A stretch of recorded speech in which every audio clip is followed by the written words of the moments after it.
The night air in Pentos carried the salt smell of the sea, mingled with the sweetness of overripe fruit rotting in the markets below. Daenerys Targaryen pulled her threadbare shawl tighter around her shoulders and padded barefoot through the dimly lit corridors of Illyrio Mopatis's manse.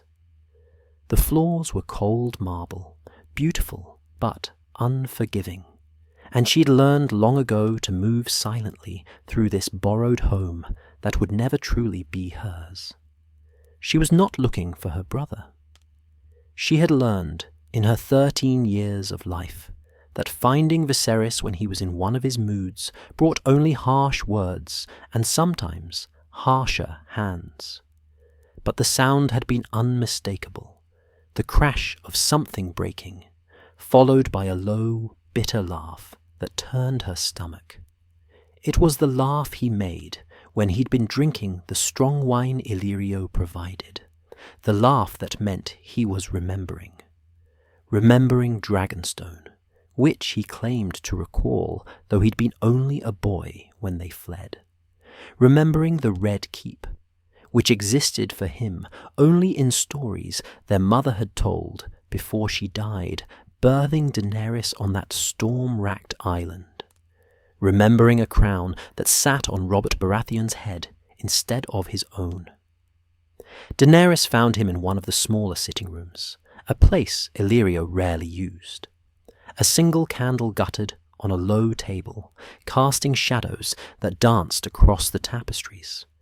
Myrish work, she thought, or perhaps Volantine. Her brother sat slumped in a high-backed chair, his silver-gold hair dishevelled, his fine doublet, a gift from their host, stained with wine. At his feet lay the shards of a clay cup, red wine spreading across the pale tiles like blood. Dany. His voice was thick, but not slurred. Not yet. His violet eyes, so like her own, fixed on her with an intensity that made her want to flee. Sweet sister, come to check on the king. She hesitated in the doorway. I heard something break. I wanted to make sure you weren't hurt. Hurt? He laughed again, that same bitter sound. I am hurt every day I wake in this prison of silk and lies. Every day the usurper sits, my throne is a wound that will not heal. He gestured broadly, nearly toppling from his chair. But you wouldn't understand that, would you? You were born in exile. You've never known what was stolen from us. Daenerys said nothing. She had learned that lesson too. Silence was often safer than words, but something in her quietness seemed to gentle him. His hand dropped, and he reached for a leather-bound book that lay open on the table beside the candle. The book was old, its cover cracked and water-stained, its pages yellowed with age. She had never seen it before. "Do you know what this is?" Viserys asked, his voice softer now, almost reverent. He ran his fingers across the pages with a tenderness he rarely showed to anything, least of all her. It's all that remains, one of the few books saved when we fled Dragonstone. Mother carried it with her, wrapped in oilcloth, even as she carried you in her belly. Despite herself, Daenerys moved closer. She could see writing on the pages, elegant script in faded ink, and illustrations. Dragons, she thought, though the candlelight made it hard to be certain. "What is it?" she asked quietly. "Histories," Viserys said. "Stories. Things the usurper and his dogs would burn if they knew they still existed." He looked up at her, and for a moment his face was not the face of the brother who called her names and twisted her hair when she displeased him. It was the face of a lost boy, younger than his 23 years, desperate and alone. "Sit with me, Dany. Let me tell you about our family, our real family. Not the stories everyone knows, not Aegon the Conqueror or the Mad King. The other stories. The ones Mother told me before she died. Daenerys should have refused. She should have returned to her small chamber and her narrow bed. Dawn would come soon enough, and with it, another day of Viserys' schemes, and Illyrio's cloying hospitality, and the crushing weight of being nothing, nobody, in a world that had forgotten House Targaryen. But something in her brother's voice held her. Beneath the wine and the bitterness, there was something else, something hungry and hurting that called to the same emptiness inside her. She sat on a cushion near his feet, tucking her nightdress around her legs, and waited. Viserys stared at the book for a long moment, then took a drink straight from the wine bottle beside his chair. When he spoke, his voice had changed. It was the voice he used when he told her about Westeros, about the 7 kingdoms that were rightfully theirs, the voice of the storyteller, not the angry exile. "You were too young to remember Mother," he began. "You killed her, of course, coming into this world during that storm. But before, when I was small, she would sit with me in the nursery at Dragonstone. She was sad, always sad. Father had left her there, you see, pregnant and alone while he held King's Landing. And then he was killed, and the usurper's brother came with his fleet." He trailed off, taking another drink. Daenerys waited, patient as she had learned to be. But in the evenings, before sleep, she would tell me stories, not the ones the Maesters teach. Secret stories, passed down from mother to child, Targaryen to Targaryen. Stories of dragons that loved and grieved. Stories of prophecy and doom. Stories the histories forgot, or chose not to record. Viserys opened the book fully, tilting it so the candlelight fell across the pages. Daenerys leaned forward and saw dragons illustrated in faded inks, green and silver and gold, breathing fire across ancient parchment. "This book," Viserys continued, "was kept in the library at Dragonstone. It's not a master's history. It's something else. A collection of tales, some true, some half-true, some perhaps only legend. But they're ours, Dany. They're all we have left of what we were." He turned the pages slowly, reverently.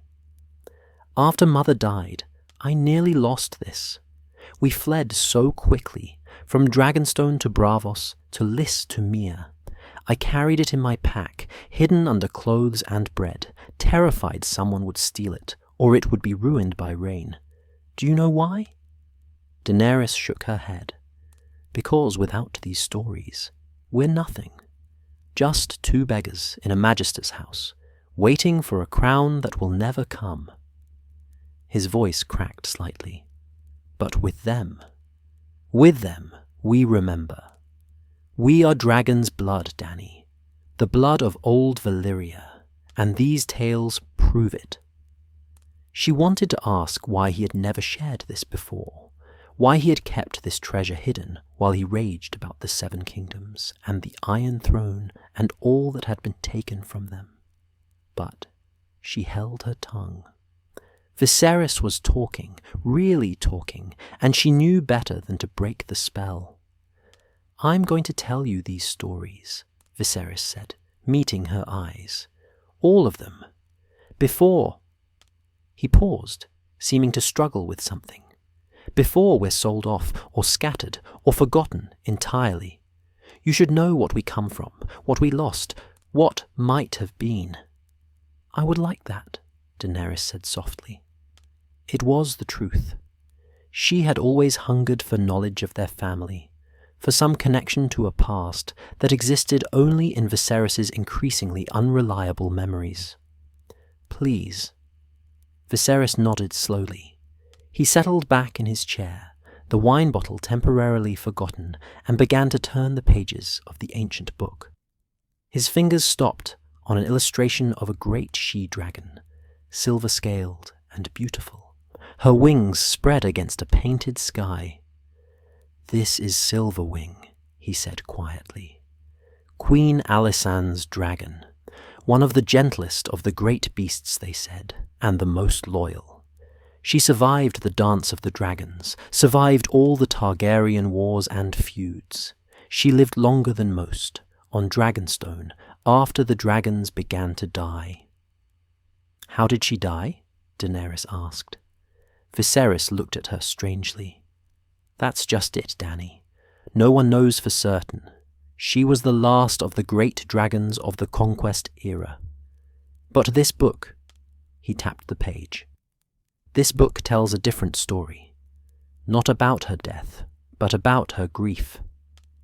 The candle flickered, sending shadows racing across the walls. Somewhere in the manse, a door closed. The sounds of Pentos at night filtered through the shuttered windows. Distant music, laughter, the cry of a night watchman. But in their small circle of light, it was just the two of them and the ghosts of their ancestors, waiting to be remembered. Viserys took a breath and began to read, his voice steady now, almost gentle. "In the 43rd year of King Jaehaerys' reign, Queen Alisanne took ill with a fever that would not break. She had been a dragon rider for more than 60 years, since she was a girl of 13 and claimed Silverwing for her own. The bond between rider and dragon is not like the bond between man and horse, or even man and hound. It is something deeper, something written in blood and fire, something the Maesters cannot explain, though they have tried." Daenerys found herself leaning forward, captivated despite herself. She had heard of the bond between dragon and rider, but only in abstract terms, in histories that listed names and battles. "When Alisanne died," Viserys continued, reading from the faded script, "Silverwing knew before any raven could fly. She was on Dragonstone at the time, basking on the rocks where dragons loved to sun themselves. Witnesses said she raised her head and screamed, not the roar of battle or the cry of hunger, but a sound of pure grief that echoed across Blackwater Bay to the Red Keep itself." He paused, looking up from the book. "Can you imagine it, Dany? A creature so vast, so powerful, mourning like a human would mourn." Daenerys thought of the dragons in stories, breathing fire and burning cities. She had never considered that they might feel loss, might grieve. "What did she do?" "That," Viserys said, a ghost of a smile touching his lips, "is the story I'm going to tell you." He closed the book gently and set it aside, as if the words he needed now were written not on the pages, but in his memory, passed down from their mother, from her mother before her, from Targaryens long dead who had witnessed the age of dragons first-hand.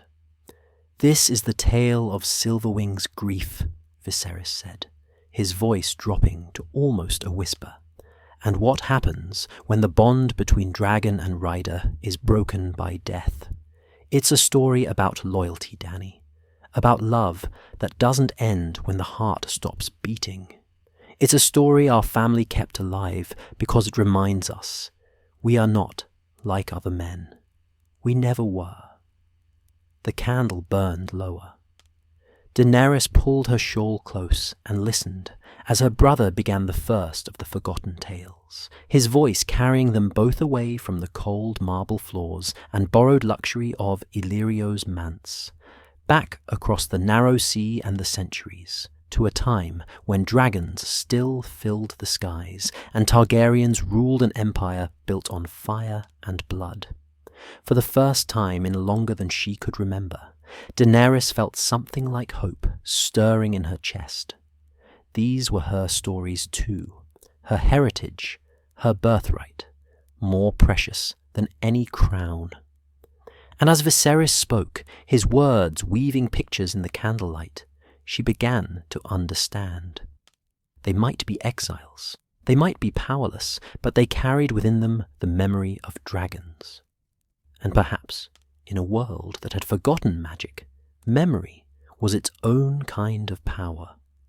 The night stretched before them, full of tales yet untold, and for once the weight of their exile seemed lighter. They were Targaryens. They were the blood of the dragon. And even in the darkness, even in defeat, they still remembered fire. Viserys shifted in his chair, the leather of the seat creaking softly in the quiet room. He reached for the wine bottle again, but this time only wet his lips before setting it aside. When he spoke, his voice had taken on a different quality, deeper, more measured, as though he were channeling someone else entirely. Their mother, perhaps, or one of the old storytellers who had served House Targaryen in the days before the fall. Silverwing was already ancient when Queen Alysanne died, he began. She had been hatched in the early days of Aegon's conquest, or perhaps even before. The records are unclear. Some say she was among the dragons brought from Dragonstone when Aegon set out to forge his kingdom.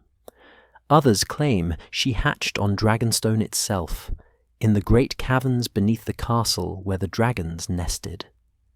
Daenerys listened, her eyes fixed on her brother's face. In the candlelight, he looked almost noble, almost kingly. It was easy to forget, in these moments, the petty cruelties and rages that defined most of his days.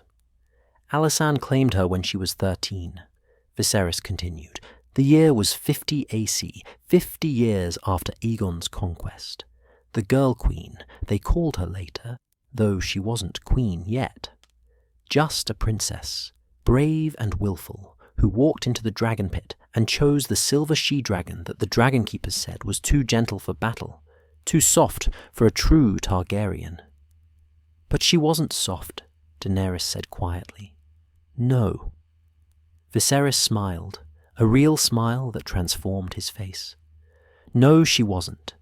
Silverwing was gentle with her rider, yes, but she was still a dragon. When Alysanne needed her, when the realm needed her, Silverwing flew. They travelled the 7 kingdoms together, from the Wall to Dawn. Alysanne visited the small folk, heard their grievances, brought them the crown's justice. And everywhere she went, Silverwing went too. He paused, staring into the middle distance, as if seeing something Daenerys could not. For more than 60 years, they were bonded. Can you comprehend that, Dany? 60 years, longer than most men live. Alysanne grew from a girl to a woman to an old queen, and always Silverwing was there. When she bore her children, when she buried them, and she buried too many. When she quarrelled with King Jaehaerys and left him for a time, it was to Silverwing she went, flying away to Dragonstone to nurse her grief in solitude. Daenerys thought of the illustrations she had glimpsed in the ancient book, the silver dragon with her wings spread wide. The maesters say the dragons were just beasts, clever beasts, but beasts nonetheless. Viserys' expression darkened. The maesters say many things, and most of them are lies designed to make us forget what we were. They wanted the dragons gone, Dany. They wanted magic scoured from the world so their books and their chains could rule instead. But those who knew, those who rode, they understood the truth. Dragons are more than beasts. They think, they feel, they remember. He leaned forward, his elbows on his knees, his hands clasped together. When Alysanne died, at the age of 64, Silverwing was on Dragonstone. The queen died at the Red Keep, in her bed, with only a scepter and a master in attendance. Jaehaerys had not come. They had grown apart in those final years, their grief over their dead children like a wall between them. But Silverwing knew, Daenerys breathed. Yes? Viserys' voice dropped to barely above a whisper. The moment Alysanne's heart stopped, Silverwing knew. She was in the great cavern beneath the Dragonmont, the one where the dragons came to sleep and lay their eggs in the days when there were still eggs to lay. The dragon keepers said she had been quiet that day, restless, but not violent. And then, as the sun set over Blackwater Bay, she screamed. He paused, letting the word hang in the air. They said the sound could be heard in King's Landing, across all those miles of water. A cry of such anguish that it stopped men in the streets and made mothers clutch their children close. The dragon keepers had heard dragons roar in rage, in hunger, in the heat of mating. But this was different. This was grief, pure and terrible, and it came from the depths of a creature that had lost the other half of its soul. Daenerys felt something tighten in her chest. She had never lost anyone she loved. She had been too young when her mother died, and Viserys was all she had, though his love was a complicated, painful thing. But she could imagine it somehow. The sudden severing of a connection that had lasted a lifetime. "What did she do?" Daenerys asked.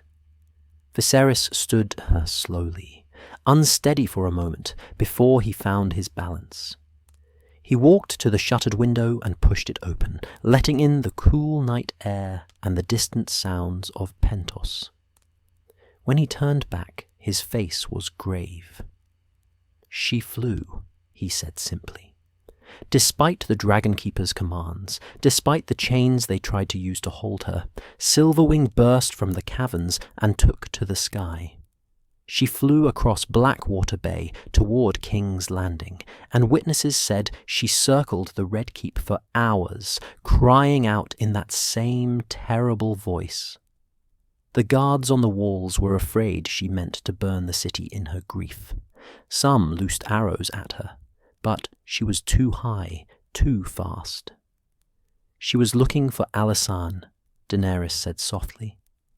"Yes, looking for her rider, for the woman who had been her companion for 6 decades. Dragons are not like horses, Dany. You cannot simply give them a new rider when the old one dies. The bond runs deeper. Some maesters claim it's in the blood. That Valyrian blood calls to dragon blood in ways that can't be severed even by death. Others say it's magic, pure and simple, though they hate to admit such things exist." Viserys returned to his chair, his movements slow and deliberate. The wine was forgotten now, the story taking hold of him as surely as it held Daenerys.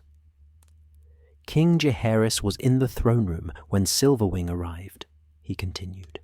"He was old then, nearly 70, and had been king for almost half a century.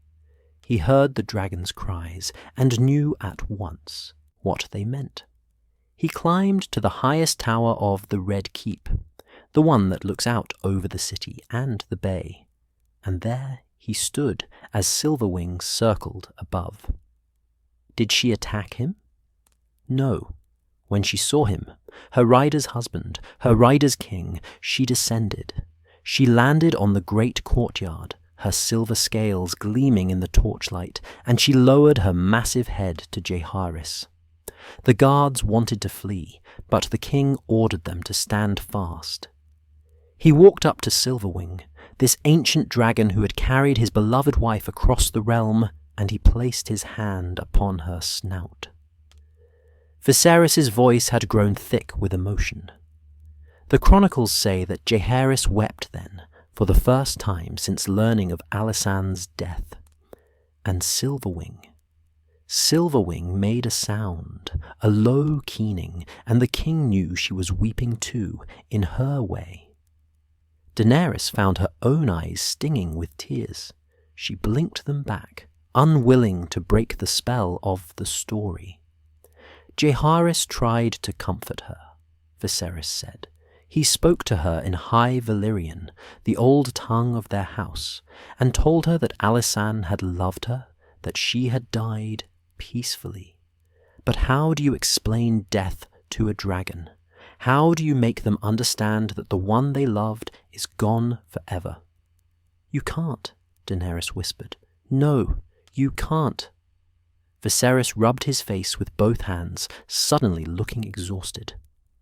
Silverwing stayed at the Red Keep for 3 days. She wouldn't eat, she wouldn't sleep. She just lay in the courtyard, her head resting on the stones, occasionally lifting it to cry out that mournful call. The dragon keepers tried to coax her back to Dragonstone, but she wouldn't move. It was as if she was waiting for Alysanne to emerge from the castle, to call her name and climb upon her back once more. But she never did. No. On the 4th day, Silverwing finally rose. She spread her wings, and they said those wings were so vast they cast shadows across half the courtyard, and she flew. Not back to Dragonstone, but north. She flew over the city, over the Kingswood, over the lands Alysanne had loved to visit. Some claimed she was retracing their journeys together, revisiting the places they had been. Viserys picked up the ancient book again, opening it to a page near the middle. Daenerys could see text there, written in a different hand than the earlier pages, more hurried and less elegant. There are accounts, he said, reading, from small folk in the Riverlands, in the Vale, even as far north as the Neck. They spoke of a great silver dragon flying overhead, crying out in a voice that made their hearts ache. Some said she was hunting. Others said she was mourning. One old woman in Maidenpool claimed that Silverwing landed in a field near her cottage and stayed there all night, her eyes reflecting the moonlight, as if she were keeping vigil. Was she looking for Alysanne's spirit? Daenerys asked. Viserys shrugged. Who can say what dragons understand of death? The Valyrians believed that the bond between dragon and rider transcended flesh, that it was written in fire and blood and could not be unmade. Perhaps Silverwing thought she could find Alysanne somewhere in the realm they had explored together. Perhaps she simply couldn't accept that her rider was gone. He closed the book gently. After 2 weeks, Silverwing returned to Dragonstone. She flew into her cavern beneath the Dragonmont, and she stayed there. The dragon keepers brought her food, but she rarely ate. She grew thin, her scales losing some of their luster, and she would not, could not, accept another rider. Did anyone try? Yes. Several of the Targaryen princes and princesses attempted to claim her in the years that followed. Silverwing was still relatively young for a dragon, perhaps 80 or 90 years old. She could have lived another century or more. She could have served another rider, carried them to glory and battle and adventure. Viserys' voice turned bitter. But she refused them all. When they approached, she would turn away or retreat deeper into her cavern. Once, when a particularly bold prince tried to force the bond, she snapped at him, not to kill, but to warn. The dragon keepers said her eyes held something they had never seen in a dragon before. Sorrow. Deep, inconsolable sorrow. The candle had burned down to a stub now, the wax pooling on the table. Daenerys watched the flame gutter and dance, thinking of a dragon too grief-stricken to fly, too loyal to love again. How long did she live? She asked quietly. Another 20 years, Viserys said. She was one of the last of the great dragons. She saw the dance of the dragons begin, that terrible civil war that killed so many of our kin and their dragons both.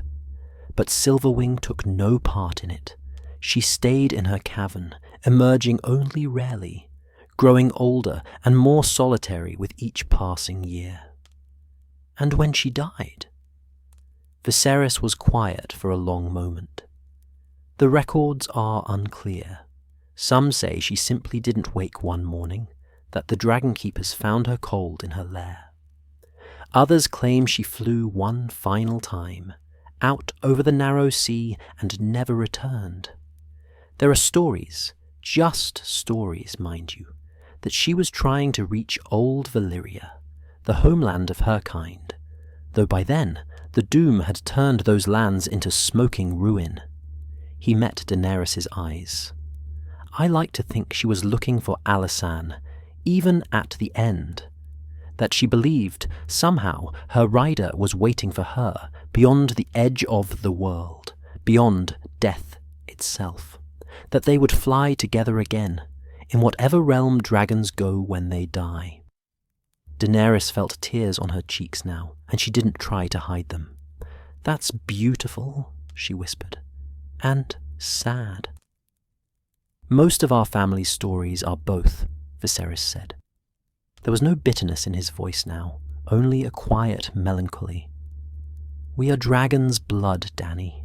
We loved fiercely, ruled absolutely, and destroyed ourselves utterly. Our triumphs were magnificent, and our tragedies were catastrophic. There was never anything small about House Targaryen." He stood again, swaying slightly, and Daenerys realized how tired he looked. The wine, the late hour, the emotional weight of the story, all of it had drained him. "That's enough for tonight," he said, his voice returning to its normal tone, harder and more guarded. "It's almost dawn. We should sleep." But as Daenerys rose from her cushion, her legs stiff from sitting so long, Viserys reached out and touched her shoulder. It was a gentle touch, almost hesitant, so unlike his usual rough handling. "There are more stories," he said quietly. "Many more, if you want to hear them." Daenerys looked up at her brother. This man who could be cruel and kind in equal measure, who carried the weight of a fallen dynasty on shoulders too narrow to bear it. "Yes," she said, "I want to hear them all." Viserys nodded once, then released her shoulder. He picked up the ancient book, cradling it against his chest like something precious. As Daenerys walked back to her chamber through the silent manse, the story of Silverwing echoed in her mind. A dragon who loved so deeply that she could never love again. A bond so strong that not even death could truly break it. It made her think of the dragons in her own blood, the fire that supposedly ran through Targaryen veins. Did she have that capacity in her, that fierce, undying loyalty, that depth of feeling? She didn't know. She had never had the chance to love anything, never had anything of her own to protect or mourn. But something in Silverwing's story called to her, whispered of possibilities she had never considered. As she lay in her narrow bed, watching the first grey light of dawn creep through her shuttered window, Daenerys Targaryen dreamed of dragons. Not the violent conquering beasts of Aegon's conquest, but a gentler dragon, silver-scaled and sorrowful, crying out for a rider who would never come. And in her dream she thought she heard an answer, distant and faint, but unmistakable, the voice of a queen, calling her dragon home at last. 3 nights passed before Viserys summoned Daenerys again. During those days he had been strangely subdued, spending his hours in conference with Illyrio, or brooding in his chambers. The Magister had visitors, merchants from Volantis, a captain from the Summer Isles, others whose business Daenerys was not privy to. She caught glimpses of them in the corridors, heard their voices through closed doors, speaking of contracts and ships and movements she did not understand. But on the fourth night, as she prepared for sleep, there came a soft knock at her door. When she opened it, one of Illyrio's serving girls stood there, her eyes downcast. "Your brother asks for you, Khaleesi," the girl said, using the Dothraki word, though Daenerys was no one's Khaleesi. Not yet. Perhaps not ever. In the same room as before. Daenerys wrapped herself in her shawl and followed, her bare feet silent on the cool marble. The manse was quiet, most of its inhabitants already abed. Only a few candles remained lit in the corridors, creating pools of amber light in the darkness. She found Viserys where she had left him 3 nights before, seated in the same high-backed chair. But tonight he was sober, clear-eyed, and there was an intensity about him that made her hesitate in the doorway. The ancient book lay open on the table before him, and beside it, several loose parchments covered in spidery handwriting. "Come in, Dany," he said without looking up. "Close the door behind you." She did as he asked, settling onto the same cushion as before. Viserys continued studying the parchments for a moment longer, then finally raised his eyes to meet hers. "I've been thinking about what to tell you next," he said.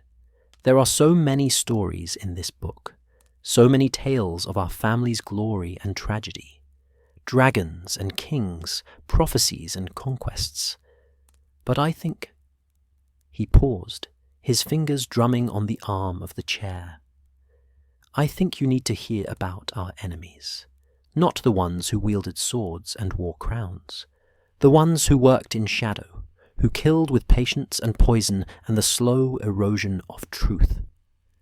Daenerys felt a chill run down her spine. "Who do you mean?"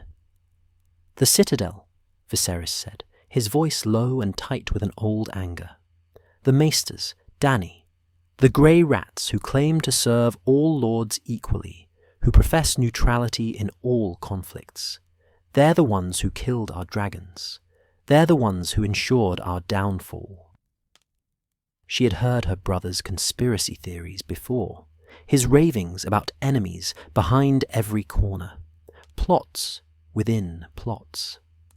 But tonight there was something different in his tone, not the wild paranoia of his rages, but a cold, certain fury that was somehow more unsettling.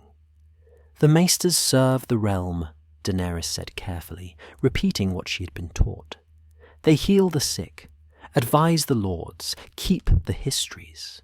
They serve themselves," Viserys interrupted, "and they serve a vision of the world where reason and order triumph over magic and wonder, a world where they, with their chains and their books, hold all the power." He leaned forward, his violet eyes glittering in the candlelight. "Do you know when the last dragon died, Dany?" "During the reign of King Aegon III, she answered. It was one of the few facts about their family history she knew with certainty. The Dragonbane, they called him, though he had no love for the name. 153 AC, Viserys confirmed. A little she-dragon, sickly and small, the last of her kind. She died in King's Landing, and with her died the age of magic in Westeros. But the question no one asks, the question the Maesters certainly don't want answered, is this. Why? He picked up one of the parchments, squinting at the faded writing. Dragons lived for centuries, Dany. Balerion the Black Dread was more than 200 years old when he died. Vhagar lived nearly as long. They were creatures of fire and magic, and they should have endured long after the Dance of the Dragons, long after all those Targaryens killed each other fighting over succession. But they didn't, Daenerys said. They grew smaller with each generation. The eggs stopped hatching. The Meisters say it was natural. Viserys cut her off again, but not unkindly. They say the dragons were in decline, that they had grown weak being kept in the dragon pit, that the dance had killed too many of them. And perhaps there is some truth to that. But there is another truth, one that our family whispered about, but could never prove. He set down the parchment and opened the ancient book to a page near the back. Daenerys saw illustrations there, not of dragons this time, but of a great citadel, its towers reaching toward the sky, a chain forged of different metals hanging across its entrance. "This," Viserys said, "is what Mother told me on Dragonstone when I was barely older than you are now. She made me swear never to trust a maester completely, never to let them have unfettered access to any dragons should we ever reclaim our throne. At the time, I thought it was just grief talking, the paranoia of a woman who had lost everything. But now," he shook his head, "now I wonder if she knew something the histories don't record." "What did she tell you?" Daenerys asked, her voice barely above a whisper. Viserys took a breath, seeming to gather his thoughts. "There was a Maester during the Dance of the Dragons. His name was Gerardis, and he served on Dragonstone, loyal to Rhaenyra Targaryen during the Civil War. But there were other Maesters too, dozens of them, scattered across the Seven Kingdoms, serving both sides of the conflict. Or so it seemed." He turned the page, revealing more text in that same hurried, uneven script. This account was written by a dragon keeper who survived the dance. He claims that Maesters on both sides, those serving Rhaenyra and those serving her brother Aegon, were in secret communication with the Citadel throughout the war, that they were coordinating their efforts, not to end the war, but to ensure that as many dragons died as possible. Daenerys felt her breath catch. That would be treason, against both sides. Treason against the realm, perhaps, Viserys agreed, but loyalty to the Citadel's vision of what the realm should be. A world without dragons, a world where Maesters, not dragon riders, held the true power. He stood and began to pace, his hands clasped behind his back. "Think about it, Dany. How did so many dragons die during the dance? Yes, they fought each other, dragon against dragon, but who advised the lords to use them so recklessly? Who suggested strategies that would pit dragon against dragon? Who failed to treat their wounds properly, allowed infections to fester, perhaps even administered poisons disguised as medicines?" "You're saying the Maesters deliberately killed them," Daenerys said slowly. "I'm saying it's possible, more than possible, likely." Viserys stopped his pacing and turned to face her. "And it didn't end with the dance.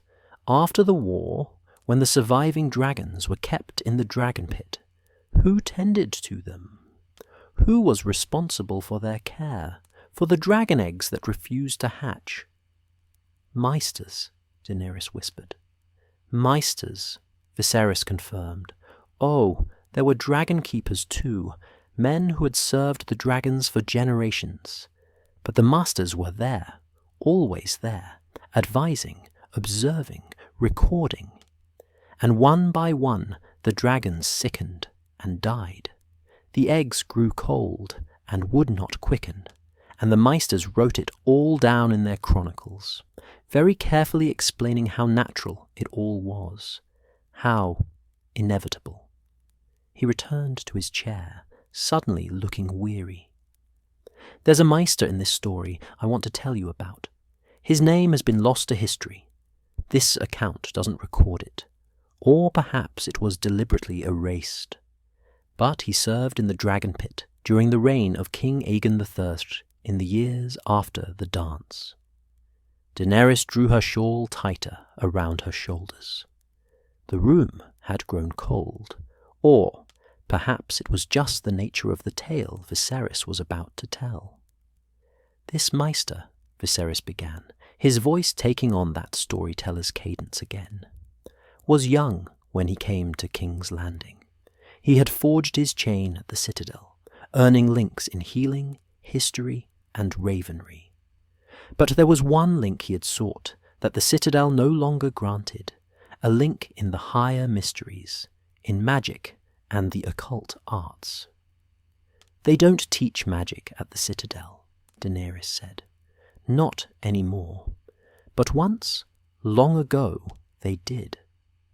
There was a time when Maesters studied the arcane alongside the mundane, when they sought to understand the forces that shaped the world. But over the years, those who believed in magic became fewer and fewer.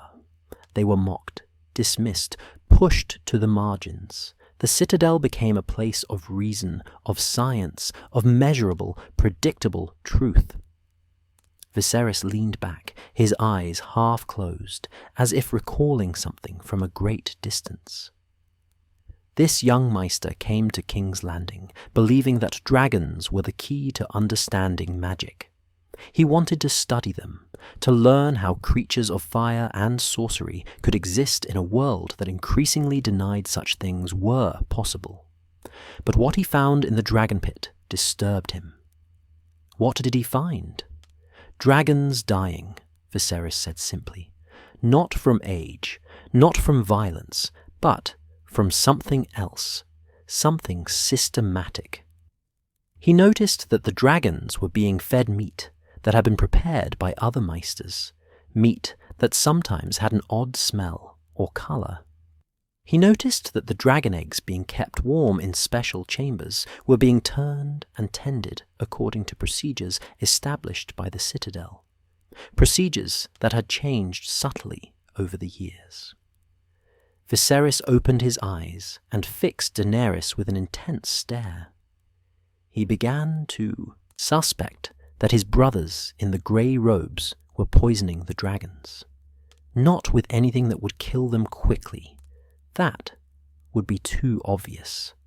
But with substances that would weaken them over time, make them sluggish, interfere with their ability to reproduce, slow death over years and decades. Did he have proof? Daenerys asked. He thought he did. He spent months observing, taking his own notes, comparing the dragon's decline with the Master's records. And he found discrepancies, treatments that should have helped but seemed to harm, advice that seemed designed to weaken rather than strengthen. He even claimed to have found a cache of substances in the Maester's quarters, powders and tinctures that had no business being near dragons. Viserys paused, taking a sip from a cup of water that sat beside the wine he hadn't touched. So he did what any honest man would do. He brought his concerns to the Grand Maester, the leader of the Order, the king's chief advisor. He presented his evidence, his observations, his theories. "And?" Daenerys prompted when her brother fell silent. "And he disappeared," Viserys said flatly. Within a week of that meeting, the young Maester was gone. The official story was that he had been reassigned to the Citadel for further study. But he never arrived there. His belongings were found in his chambers, his notes were confiscated by the Grand Maester, and he was never seen again. A chill ran through Daenerys. They killed him. Almost certainly. Though of course there's no proof, no body, no confession. Just another mystery in a reign full of mysteries. Viserys gestured to the ancient book. This account was written years later by someone who had known the missing Maester, who had heard his theories before he vanished. It's fragmentary, incomplete. Clearly the writer was afraid of being discovered themselves. But the implication is clear. "The Citadel wanted the dragons dead," Daenerys said, the words tasting like ashes in her mouth. The Citadel wanted power, Viserys corrected, and dragons represented a power they could neither control nor comprehend. As long as our family had dragons, we were beyond their reach. We didn't need their wisdom, their chains, their careful reasoning. We had fire and blood and magic. We were lords of the sky. He stood again, moving to the window and staring out into the darkness. But take away the dragons, and what are Targaryens? Just another noble house, perhaps a bit stranger than most, but ultimately dependent on the same systems of governance, the same structures of power. Systems the Maesters have spent centuries learning to manipulate. If this is true, Daenerys said carefully, why didn't anyone stop them? Why didn't the kings, the dragon keepers, someone notice and put an end to it? Viserys laughed, but there was no humour in it. Because they were clever, Dany. Because they worked slowly, patiently, over generations. Because they hid behind their chains. And their vows and their reputation for neutrality. And because, by the time anyone realised what was happening, it was too late. The dragons were gone, and there was no proof, no evidence, nothing but suspicions and whispers. He turned back to face her. And perhaps because some of our family didn't want to believe it. It's easier to accept natural decline than deliberate murder. Easier to blame ourselves, our wars, our cruelty, our keeping dragons caged in the dragon pit, than to admit we were betrayed by those we trusted to serve us. Daenerys thought about the Maesters she had encountered in their years of exile, the few who had examined her when she was ill, who had advised Illyrio on various matters. They had seemed learned, harmless, more interested in their books than in politics or power. Could they still be doing it? She asked suddenly. If we ever had dragons again, would they try to kill them? Viserys studied her for a long moment. I don't know, he admitted. Perhaps the conspiracy died with the dragons. Perhaps it was never as extensive as this account suggests. Or perhaps... He paused. Perhaps the Citadel simply succeeded, and now they wait, secure in the knowledge that dragons are gone forever, and the age of magic with them. He returned to his chair and sat heavily. That's why Mother made me promise never to trust them.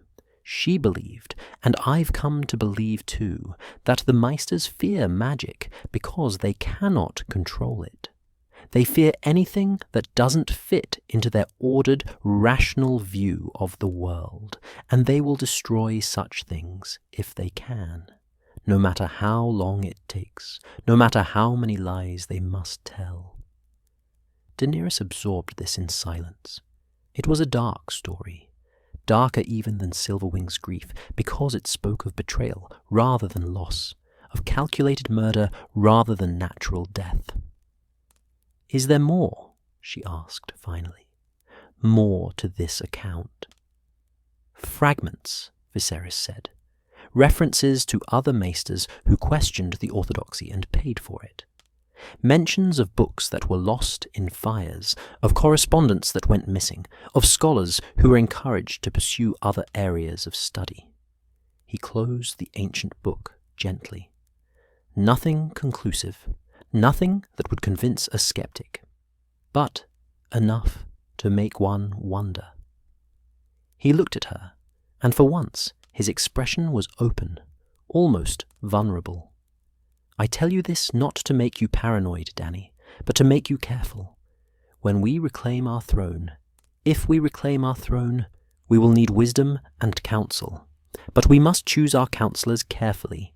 We must remember that not everyone who offers help truly wishes us well. Daenerys nodded slowly. I understand. Do you?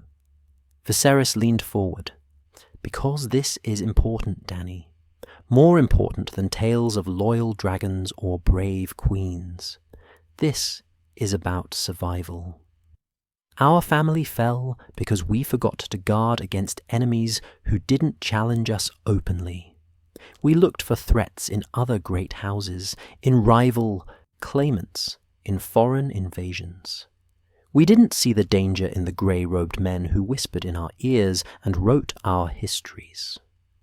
He reached out and took her hand, an almost unprecedented gesture of affection. Promise me you'll remember this. Promise me that if you ever have power, if you ever have something precious to protect, you won't blindly trust those who claim to serve you. Question everything.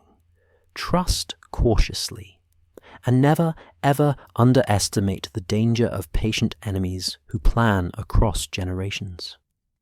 I promise, Daenerys said softly. Viserys squeezed her hand once, then released it.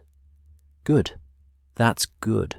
He rubbed his eyes, suddenly looking exhausted. That's enough darkness for one night, I think. These stories, they weigh on me, Dany, carrying our family's history, all its glory and all its shame. Sometimes I wonder if it wouldn't be better to forget, to just be beggars in truth, unburdened by the past. But you can't forget, Daenerys said. None of us can. We are what we remember. Viserys smiled sadly. Yes, we are what we remember. He stood, gathering the ancient book and the loose parchments. Go to bed, sweet sister. Tomorrow may bring more schemes from Illyrio, more plans and plots that will likely come to nothing. But at least you'll have these stories. At least you'll know what we were, what we lost, and who helped take it from us. As Daenerys walked back to her chamber, her mind churned with dark thoughts. Dragons poisoned in their lairs, maesters plotting across generations, the slow death of magic in a world that had once been filled with wonder. She thought of the eggs she had heard stories about. Dragon eggs turned to stone, beautiful but lifeless, decorating the halls of lords who had no idea what they once had been. Were those failures natural? Or had careful hands ensured they would never quicken?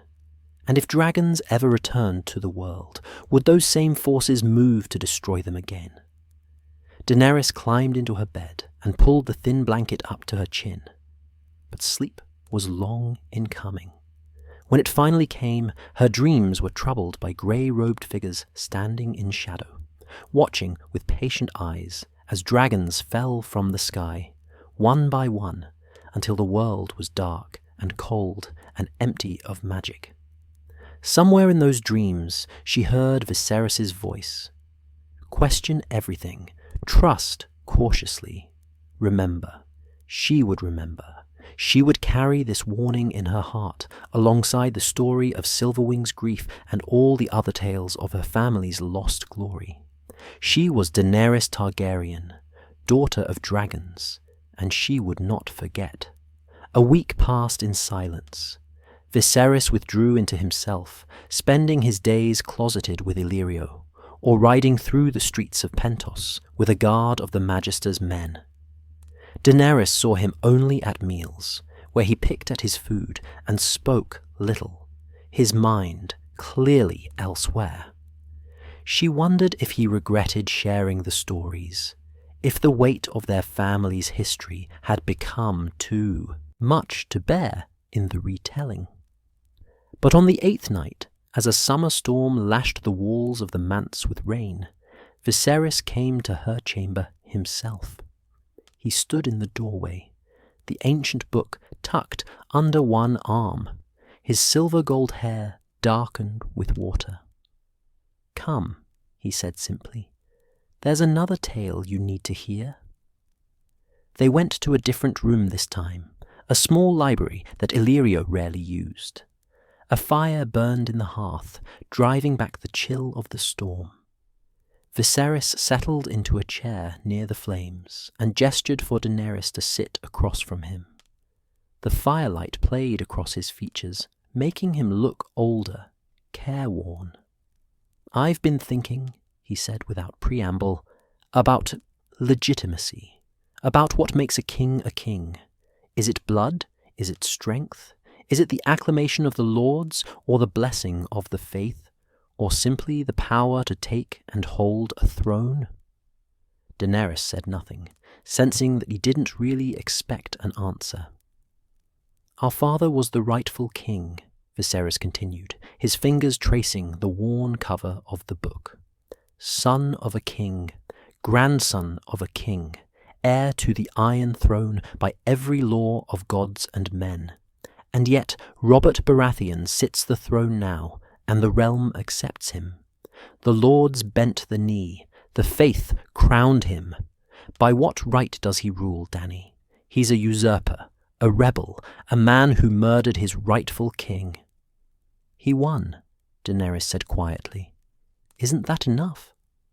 Viserys' eyes flashed dangerously, but then he laughed, a short, bitter sound. Yes, he won. And in Westeros, perhaps that is enough. But it wasn't always so. There was a time when our family tore itself apart over the question of legitimacy, when brother fought brother and thousands died because men couldn't agree on who had the better claim to rule. He opened the book, turning to a section marked with a strip of faded ribbon. This is the story of Demon Blackfire. Have you heard of him? Daenerys shook her head. No, I suppose you wouldn't have. The histories the Maesters teach are careful to diminish him, to make him a villain or a fool. But he was neither. He was... Viserys paused, searching for words. He was what I might have been, in another life. A prince without a crown, convinced of his right to rule, beloved by many, destroyed by his own ambition. The rain hammered against the windows as Viserys began to speak, his voice taking on that distant, storytelling quality. Daemon was born in 170 AC, the bastard son of King Aegon IV. Aegon the Unworthy, they called him, and rightly so. Aegon was a wretched king, cruel and gluttonous, and faithless to his queen. He sired bastards across the 7 kingdoms, acknowledged and unacknowledged, noble and common. But of all his bastards, Daemon was the finest. Viserys' voice carried a strange note of admiration. By all accounts, he was everything a king should be. Tall and strong, handsome as a god, skilled with sword and lance. He was charismatic, generous, beloved by small folk and lords alike. And King Aegon loved him more than his own true-born son, Daeron. That must have caused problems, Daenerys said. It caused a catastrophe. Viserys turned a page, revealing an illustration of a knight in black armor, a sword held high. On his deathbed, King Aegon legitimized all his bastards, all of them, from the great bastards born of noble ladies to the baseborn scattered across the realm. And to Daemon, his favourite, he gave a gift. Blackfire, the Valyrian steel sword of Aegon the Conqueror, the blade that had belonged to every Targaryen king since the conquest. Daenerys drew in a sharp breath. But that sword should have gone to the heir, to Daeron. Yes, it should have. That's the point. Viserys leaned forward, his eyes intense. By giving Daemon the sword, by legitimizing him, Aegon created a rival to his own true-born son. Whether he meant to or not, he set the stage for civil war. He settled back in his chair, his gaze distant. Daeron became king. Daeron II, the Good, they called him later. He was learned, wise, cautious. He made a peace with Dawn, brought them into the realm through marriage rather than conquest.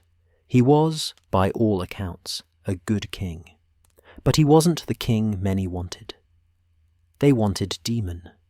They wanted Daemon, Viserys confirmed. The lords of the realm looked at Daeron, bookish, conciliatory, surrounded by Dornishmen, and then they looked at Daemon, warrior-born, Valyrian to his core, wielding the conqueror's sword. And they began to wonder, which was the true king? The fire crackled and popped, sending shadows dancing across the walls. Outside, thunder rumbled in the distance. There were whispers, Viserys continued, that Daeron wasn't really Aegon's son at all, that Queen Nerys had taken a lover, her brother, the Dragon Knight, Aemon, that her children were bastards, fruit of incest and adultery. The whispers were probably false, almost certainly false, but they served a purpose. They gave legitimacy to those who wanted to put Daemon on the throne instead. And Daemon believed them? Daenerys asked. I think. Viserys paused, considering. I think Daemon believed he would be a better king than Daeron. And perhaps he was right, but better and rightful are not the same thing, Dany. That's the lesson of this story. That's what makes it so tragic. He turned another page, and Daenerys saw an illustration of two armies facing each other across a field, banners streaming in an unseen wind. For 12 years after Aegon's death, the realm simmered with tension. Daemon gathered supporters, great lords like Bracken and Lothston, legendary warriors like Bittersteel and Fireball. They whispered of his legitimacy, of his right to rule, of the glory that would return to the realm under a true warrior king, and in 196 AC they rose in rebellion. Viserys' voice grew quieter, more intense. They called it the First Blackfire Rebellion, though at the time those who followed Daemon didn't think of it as rebellion at all. They thought of it as restoration, as putting the rightful king on his rightful throne. Daemon took the name Blackfire for his house, after the sword, and he raised his banner, the three-headed dragon of House Targaryen, but black on red instead of red on black. The reverse of the true colours, Daenerys murmured.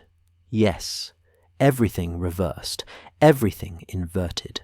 Brother against brother, dragon against dragon, not in the sky this time, but on the ground, fighting with steel instead of fire. Viserys stared into the flames. I want to tell you about one man who fought for Daemon, a knight named Sir Giles.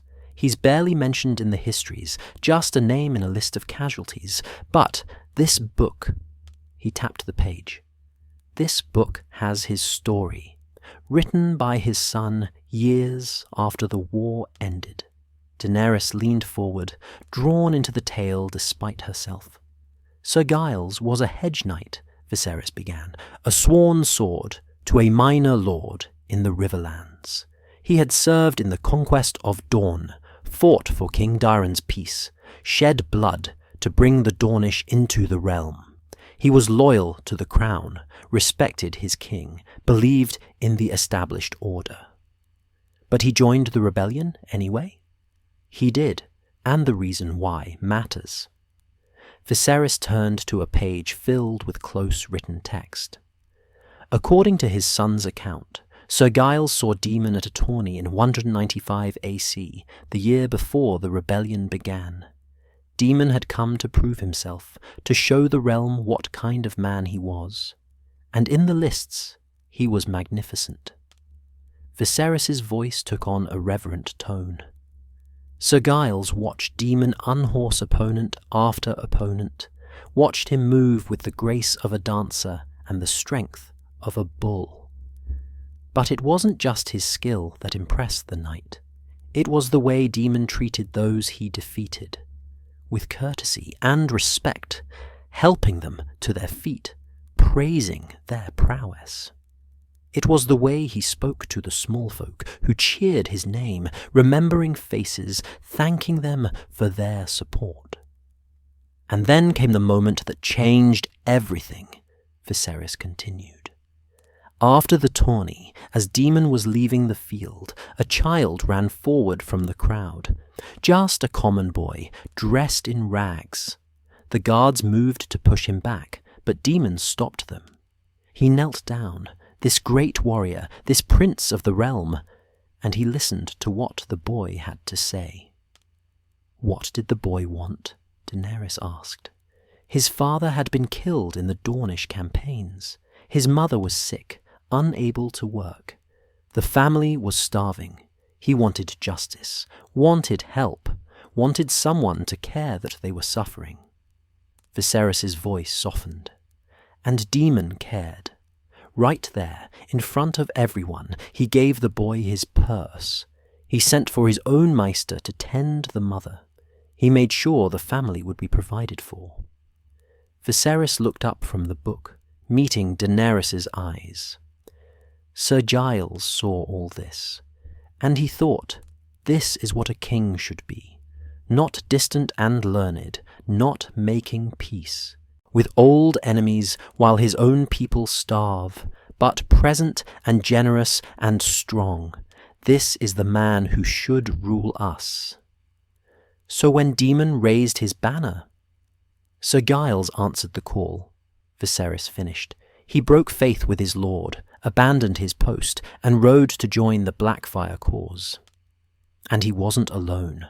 Thousands did the same, not because they were traitors or villains, but because they believed, truly believed, that Daemon was the rightful king, and that the realm would be better under his rule. The rain had lessened now, falling in a steady patter against the windows. The fire burned low, and Viserys rose to add another log before continuing. The war was brutal, he said, settling back into his chair. Brothers fought brothers, fathers fought sons. Houses split down the middle, with some members supporting Daeron and others supporting Daemon. The Riverlands became a charnel house, fields soaked with blood, castles besieged and burned. And Sir Giles? Sir Giles fought in every major battle. He was there at the crossing of the Wendwater, where Daemon's forces scattered the royalist vanguard. He was at Stony Sept when the Blackfyres sacked the town, and he was at the Redgrass Field for the final battle, the one that would decide everything. Viserys opened the book to a new page, one filled with a detailed illustration of a battlefield. Daenerys could see tiny figures locked in combat, banners flying, arrows darkening the sky. The Redgrass Field, Viserys said quietly. The bloodiest battle in living memory at the time. Both sides committed everything, all their strength, all their hope, all their belief in their cause. For Daemon and his followers, it was their chance to prove that might and right were on their side. For Daeron, it was the fight to save his crown and his kingdom. He traced a finger across the illustration. Sir Giles's account of the battle is difficult to read. He describes the chaos, the terror, the way men screamed and died and begged for mercy that wouldn't come. He describes watching Daemon himself lead the charge, the conqueror's sword Blackfyre gleaming in his hand, cutting through the enemy like they were wheat before the scythe. Did they win? Daenerys asked, though she suspected she knew the answer. For a time, it seemed they would. Daemon was winning. His forces were pushing back the royalists, breaking their lines, driving them toward rout. Sir Giles saw victory within their grasp. He saw Daemon cutting his way toward the royal command, toward Daeron himself. One more push, one more charge, and the throne would be theirs. Viserys' voice grew heavy. And then the arrows came. He paused, letting the words hang in the air. Brynden Rivers, he continued, called Bloodraven, one of Daemon's half-brothers who had sided with Daeron. He was the greatest archer in the realm, a sorcerer, some said, cold and calculating, where Daemon was warm and generous. Bloodraven commanded the royalist archers, and he had been waiting for his moment. When Daemon pushed too far forward, when he separated himself from his own men in his eagerness to reach Daeron, Bloodraven gave the order. 100 arrows, 200, all aimed at one target. They fell on Daemon like black rain. Daenerys felt her chest tighten. They killed him. They killed him, Viserys confirmed. Daemon Blackfire, the king who should have been, died on the red grass field with a dozen arrows in his body. Sir Giles saw him fall. He describes trying to reach his fallen king, fighting through the chaos, but it was hopeless. The moment Daemon died, the rebellion died with him. He turned another page, revealing more text in that same careful handwriting. Sir Giles survived the battle. He fled with the other Blackfire supporters, eventually making his way across the narrow sea into exile. He lived another 20 years, never returning to Westeros, never seeing his home again. And in his final days, he dictated his account of the war to his son. "What did he say?" Daenerys asked. "Did he regret following Daemon?" Viserys read from the page, his voice quiet in the firelit room. "I have spent 20 years in exile, thinking on what we did and why we did it. I have asked myself 1,000 times, was Daemon the rightful king? I do not know. The maesters say no, that Daeron was trueborn and Daemon was baseborn, legitimized or not. But I know this. Daemon would have been a great king. He had the love of the people, the respect of the warriors, the qualities that make men follow and kingdoms prosper. If right and might were the same thing, Daemon should have ruled." Viserys closed the book gently. "But they're not the same thing, Dany. That's what this story teaches us. Daemon was magnificent, beloved, possibly even a better man than Daeron. But he was born a bastard, and no amount of legitimization could erase that stain in the eyes of those who followed the law. He had might, but not right. And in the end, both failed him." He looked at her, his expression unreadable. "I think about Daemon sometimes, about how similar we are. Born to rule, but denied our birthright. Beloved by some, rejected by others. Convinced that we would be better kings than those who sit the throne. And I wonder, if I raise my banners, if I cross the narrow sea with fire and blood, will I end like Daemon? Cut down in my moment of triumph, another pretender king who couldn't quite grasp the crown?" Daenerys didn't know what to say. The question was too raw, too honest. "The rebellion didn't end at the Redgrass Field," Viserys continued after a moment. "Daemon's sons escaped, and his supporters regrouped. There were more Blackfire rebellions, 4 more over the next 70 years. Each one failed. Each one cost thousands of lives. Each one proved that having a claim to the throne isn't enough. You need strength, luck, timing, the will of the gods themselves." He stood and walked to the window, staring out at the rain-washed night. Daemon's legacy lived on in his sword. Blackfire was taken from his body after the battle, but his son, Bittersteel, carried it into exile. It became the symbol of the Blackfire cause, the promise that one day the true king would return and claim his throne. But that day never came. The last Blackfire pretender was killed 50 years ago, and the sword was lost. Another relic of a failed cause. "Do you think—" Daenerys hesitated. "Do you think Daemon was right to rebel, even knowing he would fail?" Viserys was quiet for a long time. "I think Daemon believed he was right," he said finally. "And I think he died for that belief. Whether that makes him a hero or a fool, I don't know. Perhaps he was both." He turned from the window and looked at her. "What I do know is this. Legitimacy is a thorny question, Dany.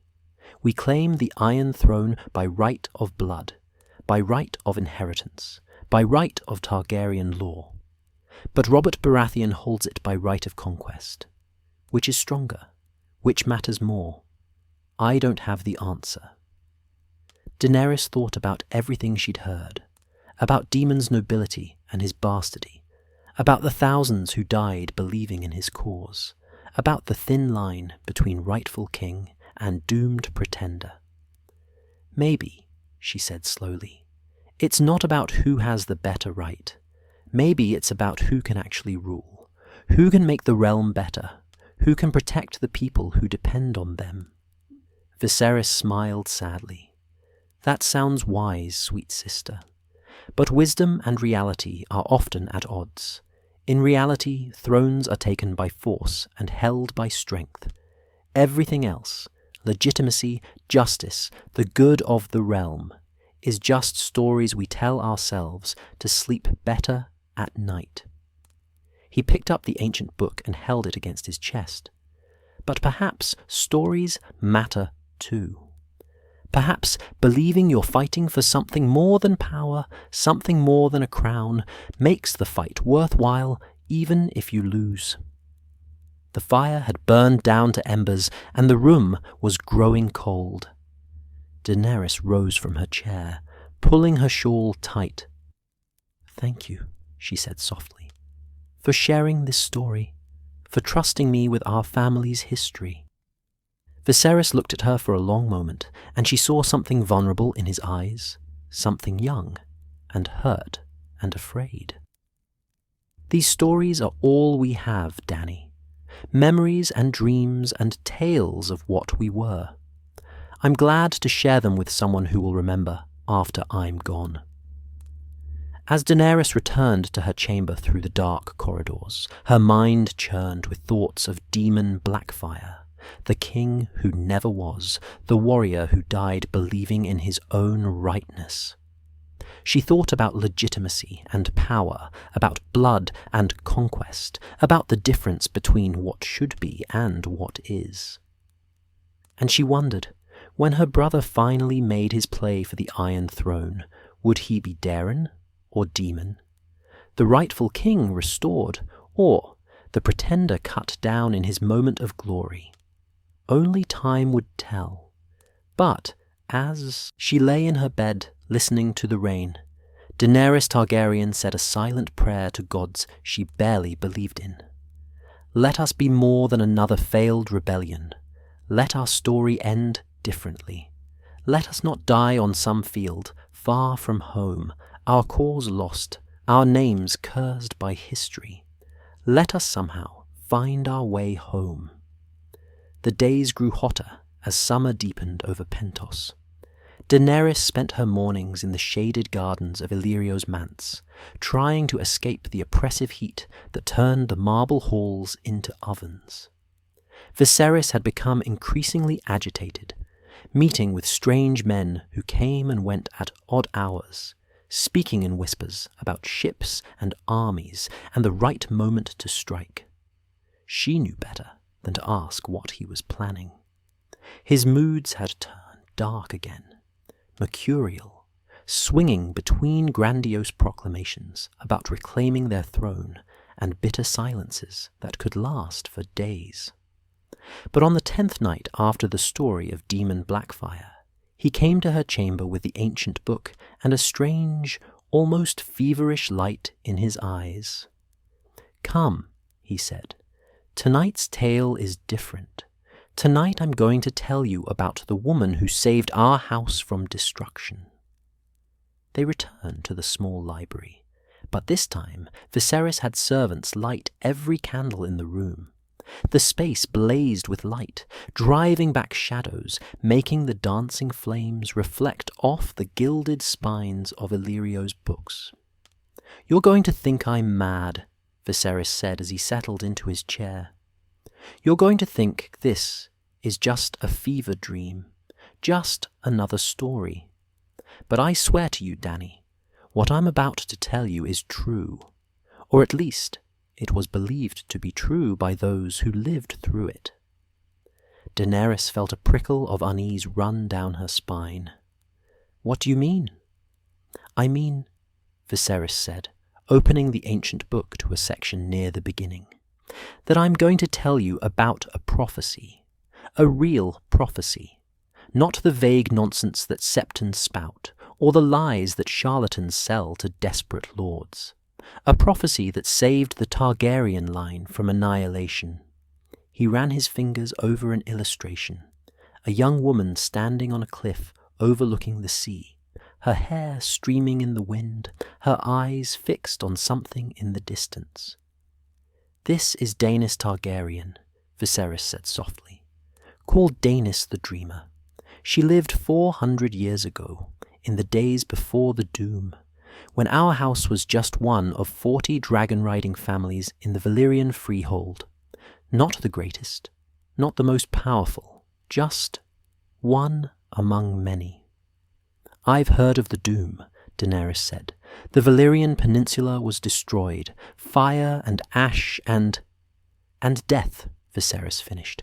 "The greatest civilization the world had ever known, gone in a single day. 14 flames, volcanoes, the maesters would say, though they were more than that, all erupting at once. The peninsula shattered, the land turned to smoking ruin, the sea itself boiling. Every dragon lord, every family, every palace and pyramid, and wonder of the ancient world, destroyed." He looked up from the book. "Except one family, the Targaryens. We alone survived, because 12 years before the Doom, Enar Targaryen did something that seemed like madness. He abandoned Valyria, abandoned his estates and his position and his wealth, and fled to Dragonstone with his family and 5 dragons. Because of Daenerys," Daenerys said, understanding beginning to dawn. "Because of Daenerys," Viserys confirmed, "because his daughter had dreams of fire and ash and the end of the world, and unlike everyone else in Valyria, he believed her." He settled back in his chair, and his voice took on that distant, storytelling quality. "Daenerys was 16 when the dreams began. She was the youngest child of Enar Targaryen, a pretty girl with the silver hair and purple eyes of their house. Nothing remarkable, nothing that suggested she would save them all. But one night she woke screaming.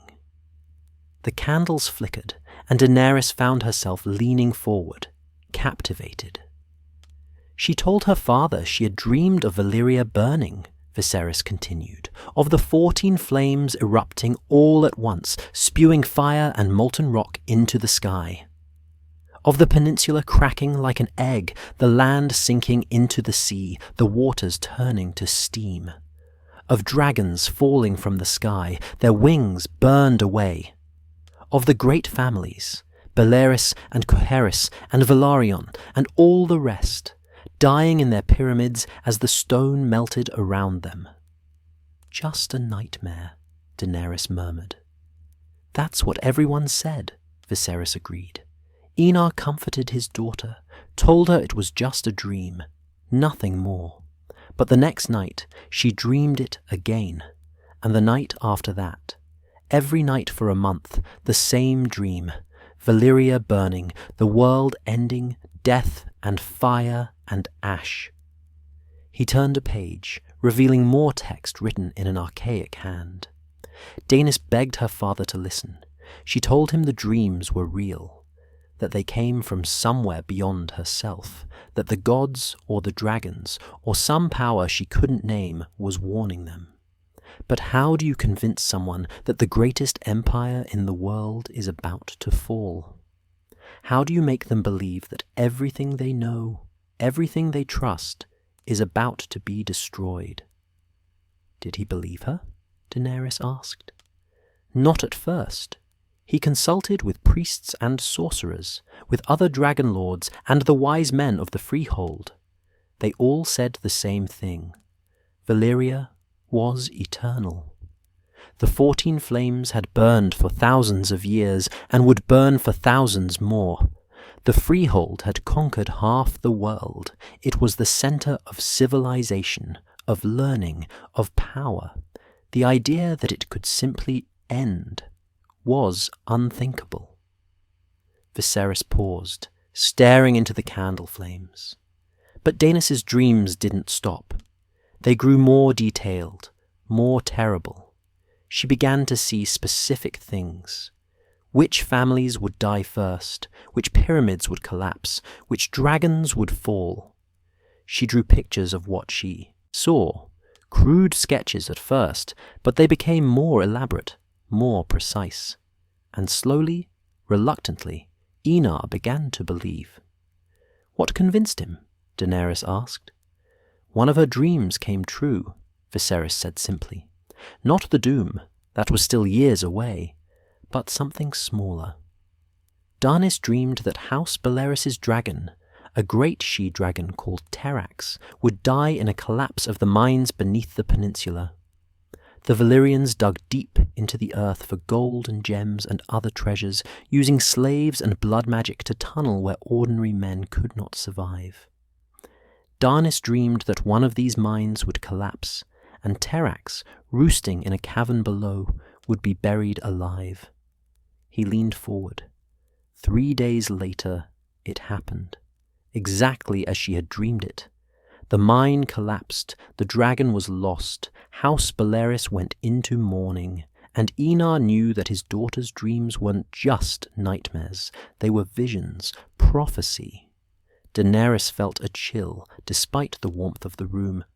So he left. So he left, Viserys confirmed. He sold his estates for whatever he could get, a fraction of their worth, because he was in a hurry and everyone knew it. He packed up his family, his servants, his treasures. He took his 5 dragons, not the greatest of the Valyrian dragons, but strong enough. And he fled to Dragonstone, a bleak rock in the narrow sea that the Freehold used as a trading outpost. And people thought he was mad, Daenerys said. They mocked him mercilessly. The other dragon lords laughed at Enar the exile, who had abandoned his birthright because of a girl's bad dreams.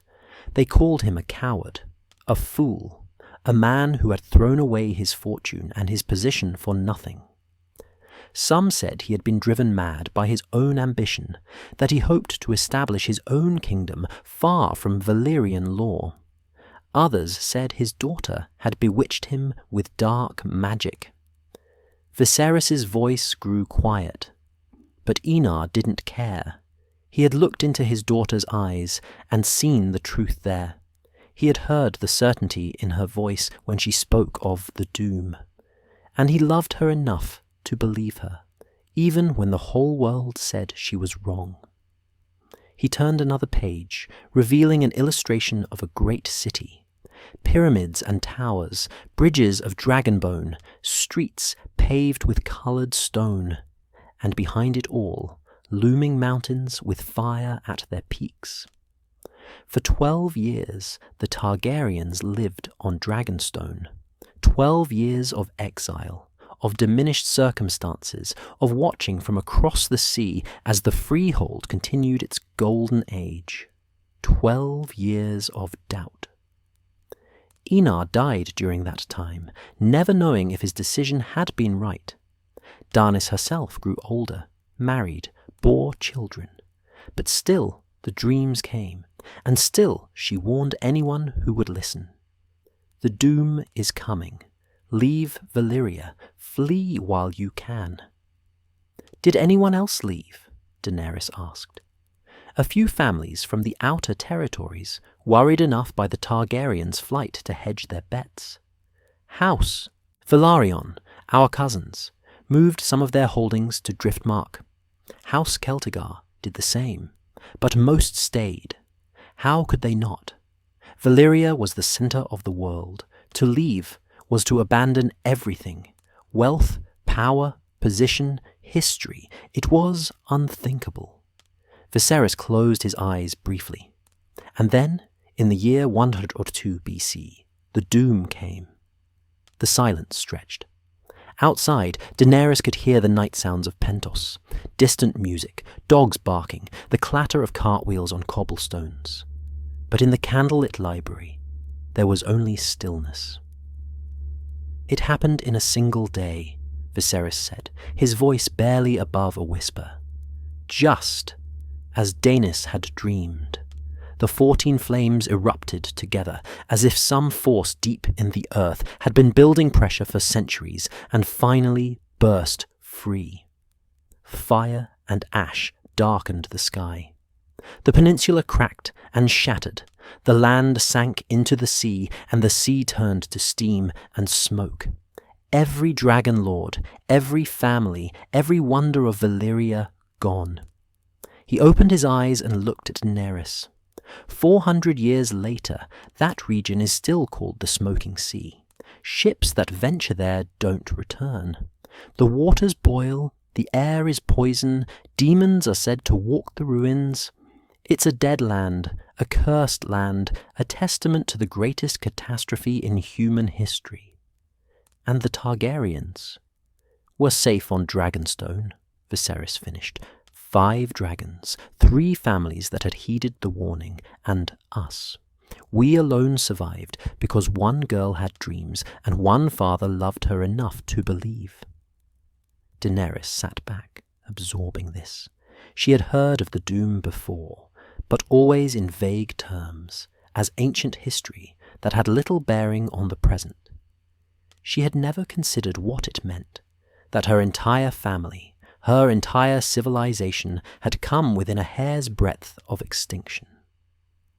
After the doom, Viserys continued, the Targaryens were no longer exiles. They were the last dragon lords of Valyria.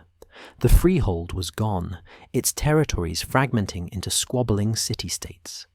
The century of blood followed, as everyone fought over the scraps of empire, and the Targaryens sat on Dragonstone with their dragons, waiting. Waiting for what? For the right moment. For a century they waited, growing stronger, breeding their dragons, watching the chaos across the narrow sea. And then Aegon, our ancestor, Aegon the Conqueror, decided it was time to forge a new empire. Not in Essos, where the wounds of the doom still bled, but in Westeros. A new land for a new age. Viserys opened the book to its final pages. This is what I wanted you to understand, Dany. Our house exists because of a prophecy, because one girl saw the future and refused to be silent about it, even when everyone called her mad. Because one father trusted his daughter more than he trusted the wisdom of the world. He leaned forward, his eyes intense. The Targaryens have always had dreamers. It's in our blood, along with the affinity for dragons. Some of us see things others cannot. Visions of what might be, what could be, what will be. The masters dismiss it as superstition, but they're wrong. The magic that gave us dragons also gave us sight. Have you had dreams? Daenerys asked quietly. Viserys' expression flickered with something. Pain, perhaps, or longing. No, never. I've waited, hoped, prayed to whatever gods might listen, but my dreams are ordinary, mundane. I see nothing but shadows and fragments, the usual nonsense of sleep. He looked at her searchingly. But you might, Dany. You're young still. The dreams might come to you. Daenerys thought of her own dreams, vague, half-remembered things that faded in the morning light. Nothing prophetic, nothing remarkable. I don't think I'm a dreamer. You might be surprised, Viserys said. Daenys didn't have visions until she was 16. The gift can manifest at different times, in different ways, and it runs strongest in women of our line, Daenys the dreamer, Daenerys the defiant, others whose names have been lost to history. He stood and walked to the window, staring out into the darkness. I tell you this for a reason, Dany. When the dreams come, if they come, you must pay attention. Don't dismiss them as nightmares. Don't let anyone convince you they're meaningless. The gift of prophecy saved our house once. It might save us again. Or it might be nothing, Daenerys said softly. Just dreams, like you said. Perhaps. Viserys turned to face her. But Darnas's dreams were dismissed as nothing, and she was right. What if you have a vision that could save us, and you ignore it, because you think it's just your imagination?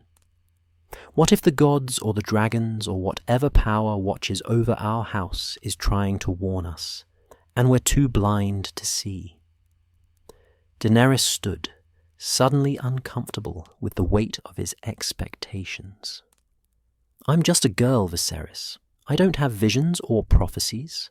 I barely understand the world I can see, let alone worlds that might be. You're a Targaryen, Viserys said fiercely. The blood of the dragon runs in your veins, just as it ran in Daenys's. You might have gifts you don't even know about yet, powers that could change everything.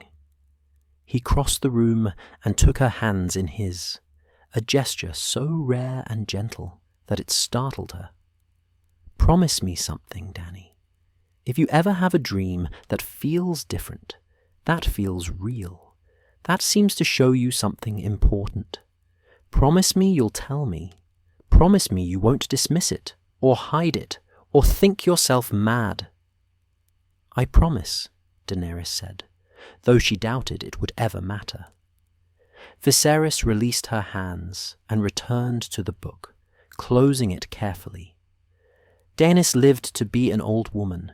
She saw her prophecy fulfilled, saw her family become the last of the Dragon Lords, and in her final years she had one more vision, a glimpse of the future, of what House Targaryen would become. What did she see? Daenerys asked. That's the frustrating part. We don't know exactly. The accounts are fragmentary, contradictory. Some say she saw the conquest, saw Aegon uniting the 7 kingdoms under one crown. Others say she saw the dance of the dragons, the civil war that nearly destroyed us. Still, others claim she saw the end of our house, the fall that would come centuries after her death. He stroked the book's cover absently. There's a phrase that gets repeated in several accounts of Darnas's later prophecies. The dragon must have 3 heads. No one knows what it means. 3 dragons, 3 riders, 3 kingdoms, 3 something. But it's connected to our survival somehow, to our destiny.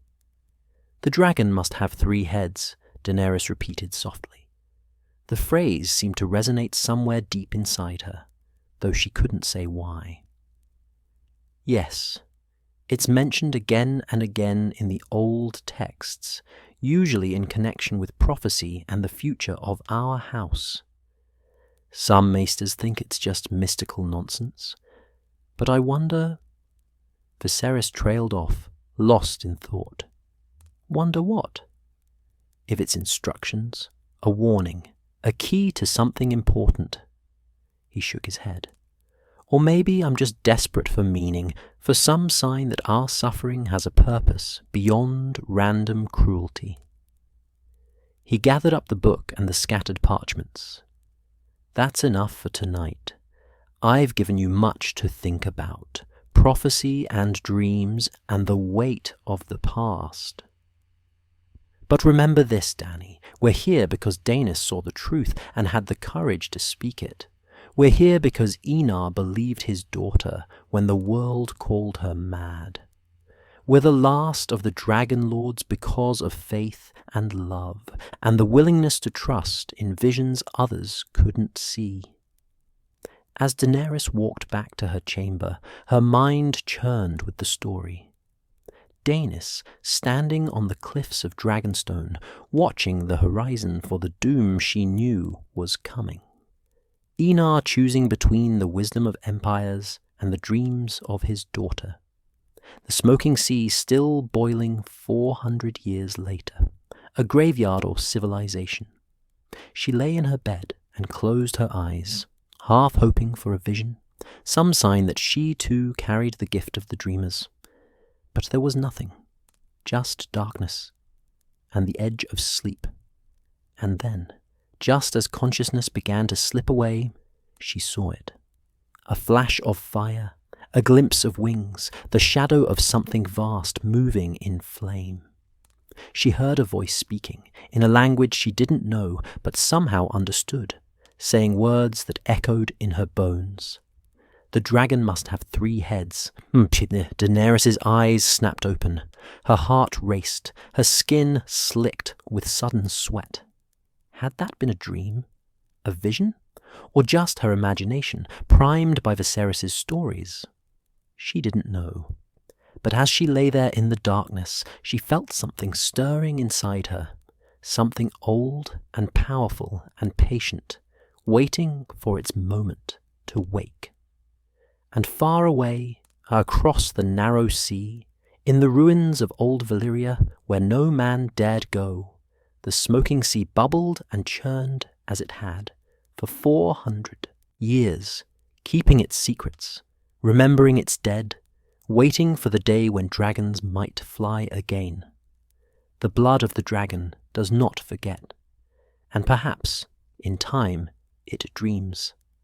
For 3 days after the story of Darnis the Dreamer, Daenerys found herself troubled by strange half-memories of her sleep. Not true dreams, nothing so clear as the visions Viserys had described, but fragments, impressions, fleeting images that dissolved like mist when she tried to grasp them. Fire and shadow, wings and smoke. A voice speaking words she almost understood. She said nothing to Viserys. He had grown increasingly volatile, his mood swinging between manic excitement and sullen despair.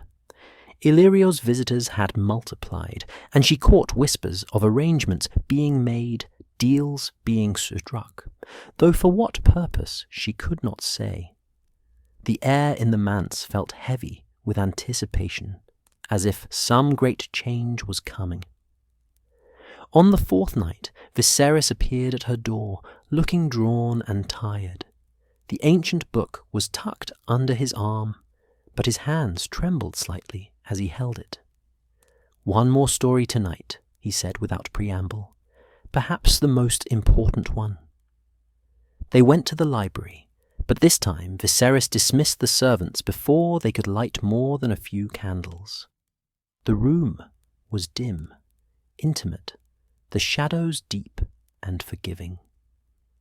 "I've been thinking about love," Viserys said as he settled into his chair. "About duty and honor and all the things that bind us. About the choices we make when what we want and what we must do are at odds." He opened the book to a well-worn section, the pages soft with age and repeated handling. "Tonight I want to tell you about the greatest knight who ever lived and the woman he loved but could never have." "Aemon the Dragon Knight," Daenerys said softly.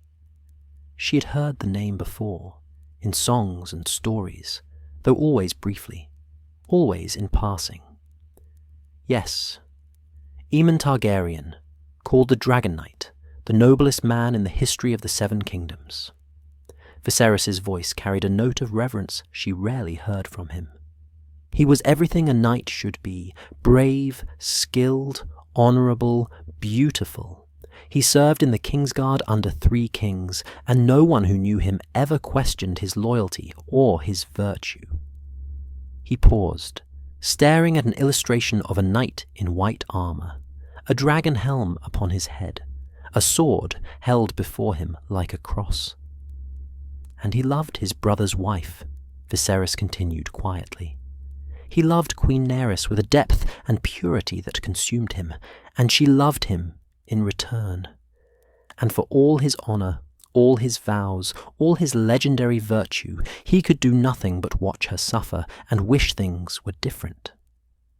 Daenerys drew her shawl tighter around her shoulders. Even in the warm summer night, she felt a chill.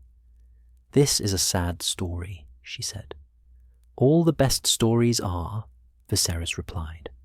"Would you like to hear it, anyway?" She nodded. Viserys settled back in his chair, the book open on his lap, and began to speak in that distant storytelling voice. Aemon was born in 136 AC, the second son of King Viserys II. He had an older brother, Aegon, who would become king after their father. And he had a sister, Nyarys, younger by a year, delicate and beautiful and kind. The three of them grew up together in the Red Keep, and from their earliest days, Aemon and Nyarys were inseparable. "They loved each other," Daenerys said. "They loved each other," Viserys confirmed. "Not as brother and sister, though there was that too, but as a man loves a woman, as soulmates love across all the world. It was obvious to everyone who saw them together. The way Aemon's face softened when Nyarys entered a room, the way her eyes sought him out in any gathering, the way they could speak without words, understanding each other perfectly." He turned a page. But there was a problem. Aegon, their older brother, wanted Nyarys for himself. "Why?" Daenerys asked. "If she loved Aemon." "Because Aegon was selfish and cruel and wanted what he wanted," Viserys said flatly. "And because he was the heir to the throne, and princes get what they desire. Aegon saw that Nyarys was beautiful, saw that his brother loved her, and decided he would have her. Not because he loved her. Aegon was incapable of real love, but because possessing her would prove his power." The candles flickered, casting dancing shadows across the walls. When they came of age, King Viserys arranged the marriage. Nyarys would wed Aegon, cementing the succession, ensuring pure Targaryen blood for the next generation.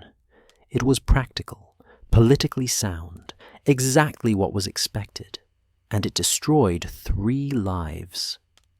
Viserys's voice grew heavy. Nyarys begged to be allowed to join the faith instead, to become a scepter and dedicate her life to the Seven. She pleaded with her father, with the High Septon, with anyone who would listen. But her father refused. She was a princess of the realm, and her duty was to bear heirs, not to pray in a sept. "And Aemon?" Daenerys asked.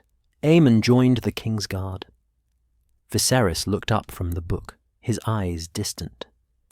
"The year Nyarys married Aegon, Aemon took the white cloak and swore the vows that would bind him for life. No wife, no children, no lands or titles, only service to the king, absolute and eternal." "He removed himself from the situation," Daenerys said quietly. "He tried to," Viserys agreed. "By taking the white cloak, Aemon made himself untouchable. Even if Nyarys had been free, even if Aegon had died, Aemon could never marry her. He had sworn it away. Some say it was noble, a sacrifice to preserve her honor and his.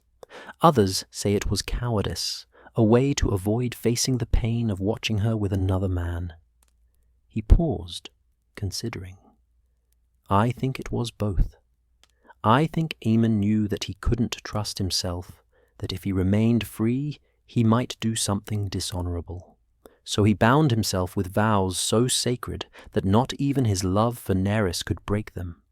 The story unfolded slowly, painfully, as Viserys read passages from the ancient book and filled in gaps with his own knowledge. Nyarys' marriage to Aegon was a misery from the start. Aegon was cruel to her, unfaithful, mocking her piety and her fragile health. He sired bastards across the 7 kingdoms, while treating his lawful wife with contempt. And Nyarys, trapped in a marriage she had never wanted, slowly withered. But Aemon was always there.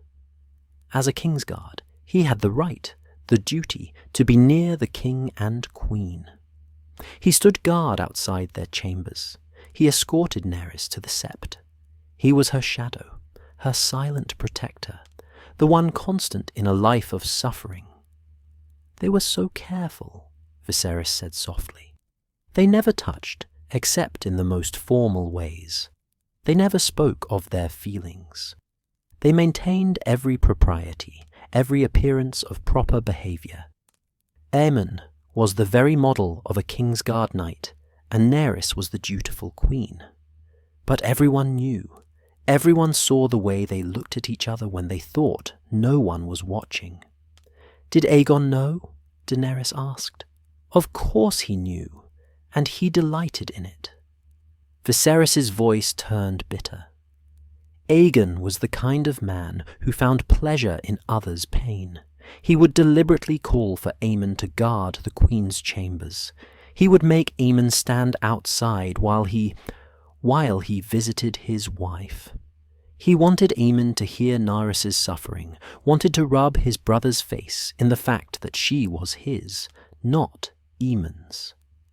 Daenerys felt tears prickling at her eyes. That's monstrous.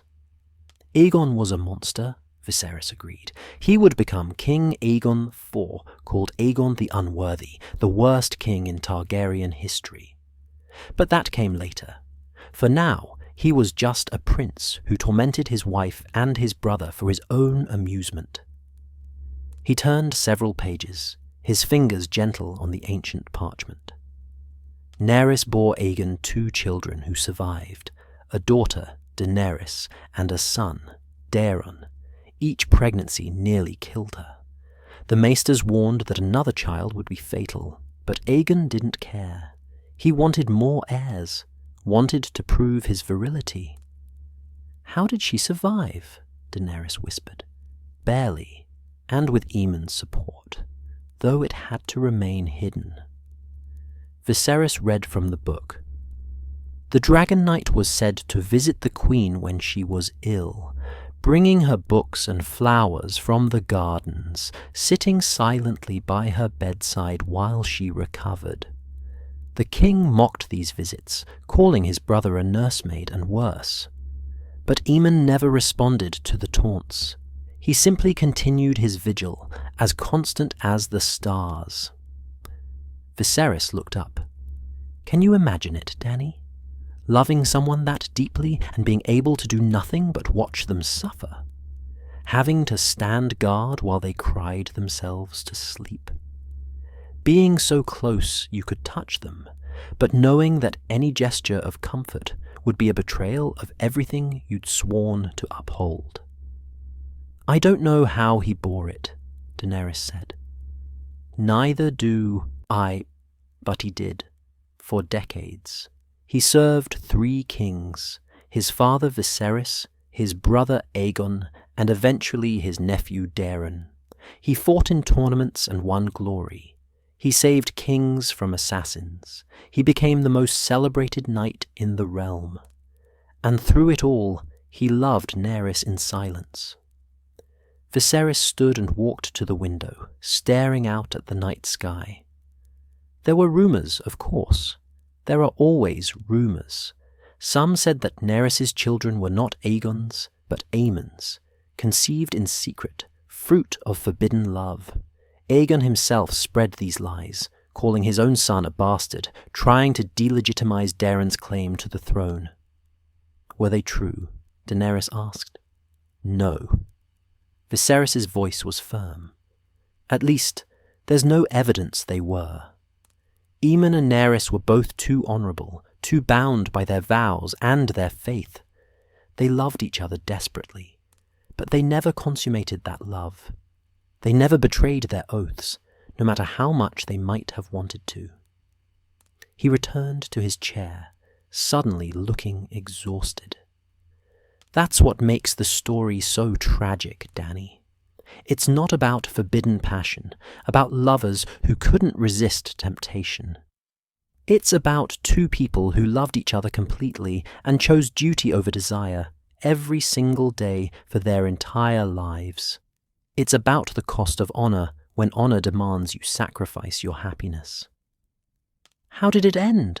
Daenerys asked, though she dreaded the answer. Viserys opened the book to near the end of the section. Aemon died in 171 AC, defending his nephew King Daeron from an assassin. He was 45 years old, still in his prime, still the greatest knight in the realm. They say he took the dagger meant for the king, died with a smile on his face, knowing he had fulfilled his duty one last time. He paused. Nerys died a few years later, in 174 AC. She was only 44, worn out by years of suffering, by childbirth and heartbreak, and the weight of a loveless marriage. When she died, they say she was at peace, knowing she would finally be reunited with Aemon, if not in this world, then in whatever came after. Tears ran freely down Daenerys' face now. She didn't try to hide them. The songs remember Aemon as the perfect knight, Viserys continued softly, brave and true, noble and pure. They sing of his deeds in battle, his victories in the lists, his unwavering service to the crown. But they rarely mention Nerys. They rarely speak of the woman he loved more than life itself, the woman for whom he gave up everything and received nothing in return. "That's not fair," Daenerys said through her tears. "No, it's not. But life rarely is." Viserys closed the book gently. Aemon and Nerys are buried in the great sept of Baelor, in King's Landing. Not together. She's buried as a queen, with her husband Aegon. Aemon is with the other Kingsguard knights who died in service. Even in death, they're separated by duty and propriety. He was quiet for a moment, then added, "But there's a detail that gives me hope. A small thing, barely worth mentioning, but it matters to me." "What is it?" "When Nerys died, they found among her possessions a white cloak, worn, well kept, obviously treasured. It had belonged to Aemon. He'd given it to her years before, when it was damaged in a tourney, and he needed a new one. She'd kept it all those years, hidden away where Aegon couldn't find it and destroy it. A piece of Aemon, close to her heart, for all the decades they were forced apart." Viserys' voice cracked slightly. "And when Aemon died, they found in his chambers a pressed flower, just one, carefully preserved between the pages of a prayer book. It was from the Queen's garden, from a bush Nerys had loved. He'd carried it with him for years, this tiny reminder of the woman he could never have." Daenerys sobbed openly now, unable to contain the grief that the story had awakened in her. It wasn't just sadness for Aemon and Nerys. It was something deeper, a recognition of all the ways love could fail, could be thwarted by duty and honor and the cruel expectations of the world. To her surprise, Viserys came and knelt beside her chair. He took her hand, his touch gentle, and when she looked at him through her tears, she saw that his eyes were wet too. "I'm sorry, Dany," he said quietly. "This was cruel of me, to tell you such a sad story. But I wanted you to understand something important." "What?"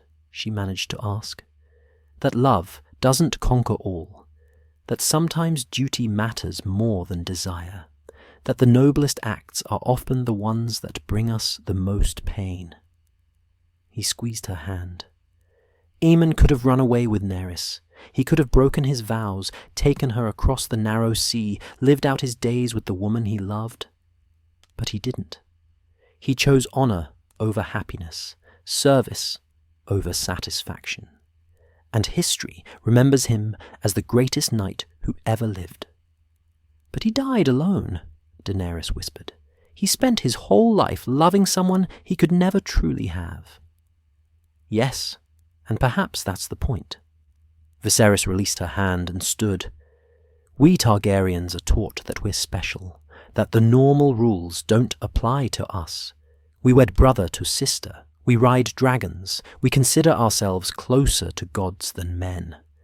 But even we are bound by duty, by honor, by the expectations of the world. Even we must sometimes sacrifice what we want most for what the realm needs."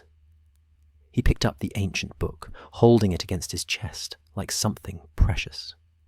When I reclaim my throne, if I reclaim my throne, I'll have to make choices like Aemon did. Marry for alliance rather than love. Put the good of the realm above my own desires. Be the king the 7 kingdoms need, even if it costs me everything I want." "That sounds terrible," Daenerys said. Viserys smiled sadly. "It is, but it's also what it means to be a Targaryen. We carry the weight of the dragon, and the dragon is a heavy burden." He moved towards the door, then paused. "You'll face choices too, Dany. Perhaps not the same ones, but difficult nonetheless. When that time comes, remember Aemon and Nerys. Remember that the most honourable path is often the most painful. And remember that love, real love, sometimes means letting go." After he left, Daenerys sat alone in the dim library for a long time. She thought about Aemon standing guard outside Nerys's chambers, listening to her suffer and being unable to help. She thought about Nerys clutching that white cloak in the darkness, pretending for a moment that she wasn't alone. She thought about all the years, all the days and nights, all the moments they could have had together, but chose to sacrifice for duty and honour. It was the saddest story she had ever heard, and yet there was something beautiful in it too. A purity, a nobility that transcended the tragedy. They had loved each other completely and had never betrayed that love, even when betrayal would have been easier, sweeter, more human. As she finally rose to return to her chamber, Daenerys found herself thinking about what kind of person she wanted to be. Did she have the strength to choose duty over desire, as Aemon had? Did she have Nerys's resilience, her ability to endure suffering without becoming bitter? She didn't know. But as she lay in her bed that night, Daenerys whispered a prayer for the Dragon Knight and his queen. Let them be together now, she prayed to gods she barely believed in. Let them have in death what they were denied in life. Let their suffering have meaning. And in her dreams that night, real dreams, clearer than before, she saw a knight in white armor and a beautiful woman in a crown of flowers, walking hand in hand through a garden where dragon-shaped clouds drifted across an impossible sky. In the dream, they were smiling, and for once, Daenerys woke with tears of joy rather than sorrow on her cheeks. Daenerys woke the morning after Aemon's story with a strange heaviness in her chest, as if the night's burden had somehow transferred to her in the night. She moved through her daily routines in a daze, picking at her breakfast, wandering the gardens without truly seeing them. The stories had accumulated inside her like stones in a cairn. Silverwing's grief, the Master's conspiracy, Daemon's doomed rebellion, Stannis' visions, Aemon's sacrifice. Each one weighed on her, pressing down with the accumulated sorrow of 400 years. She didn't expect Viserys to summon her again so soon. The stories had come at irregular intervals, whenever the mood took him. But as the sun set that evening, turning the sky over Pentos to shades of amber and crimson, he appeared at her door. He looked different. Older, perhaps, or simply more worn. The ancient book was absent from his hands for the first time. "Walk with me," he said quietly. "No more stories tonight. Just talk." They went to the manse's rooftop terrace, a place Illyrio rarely used. The city spread out below them, lamps beginning to flicker to life in windows and along the streets.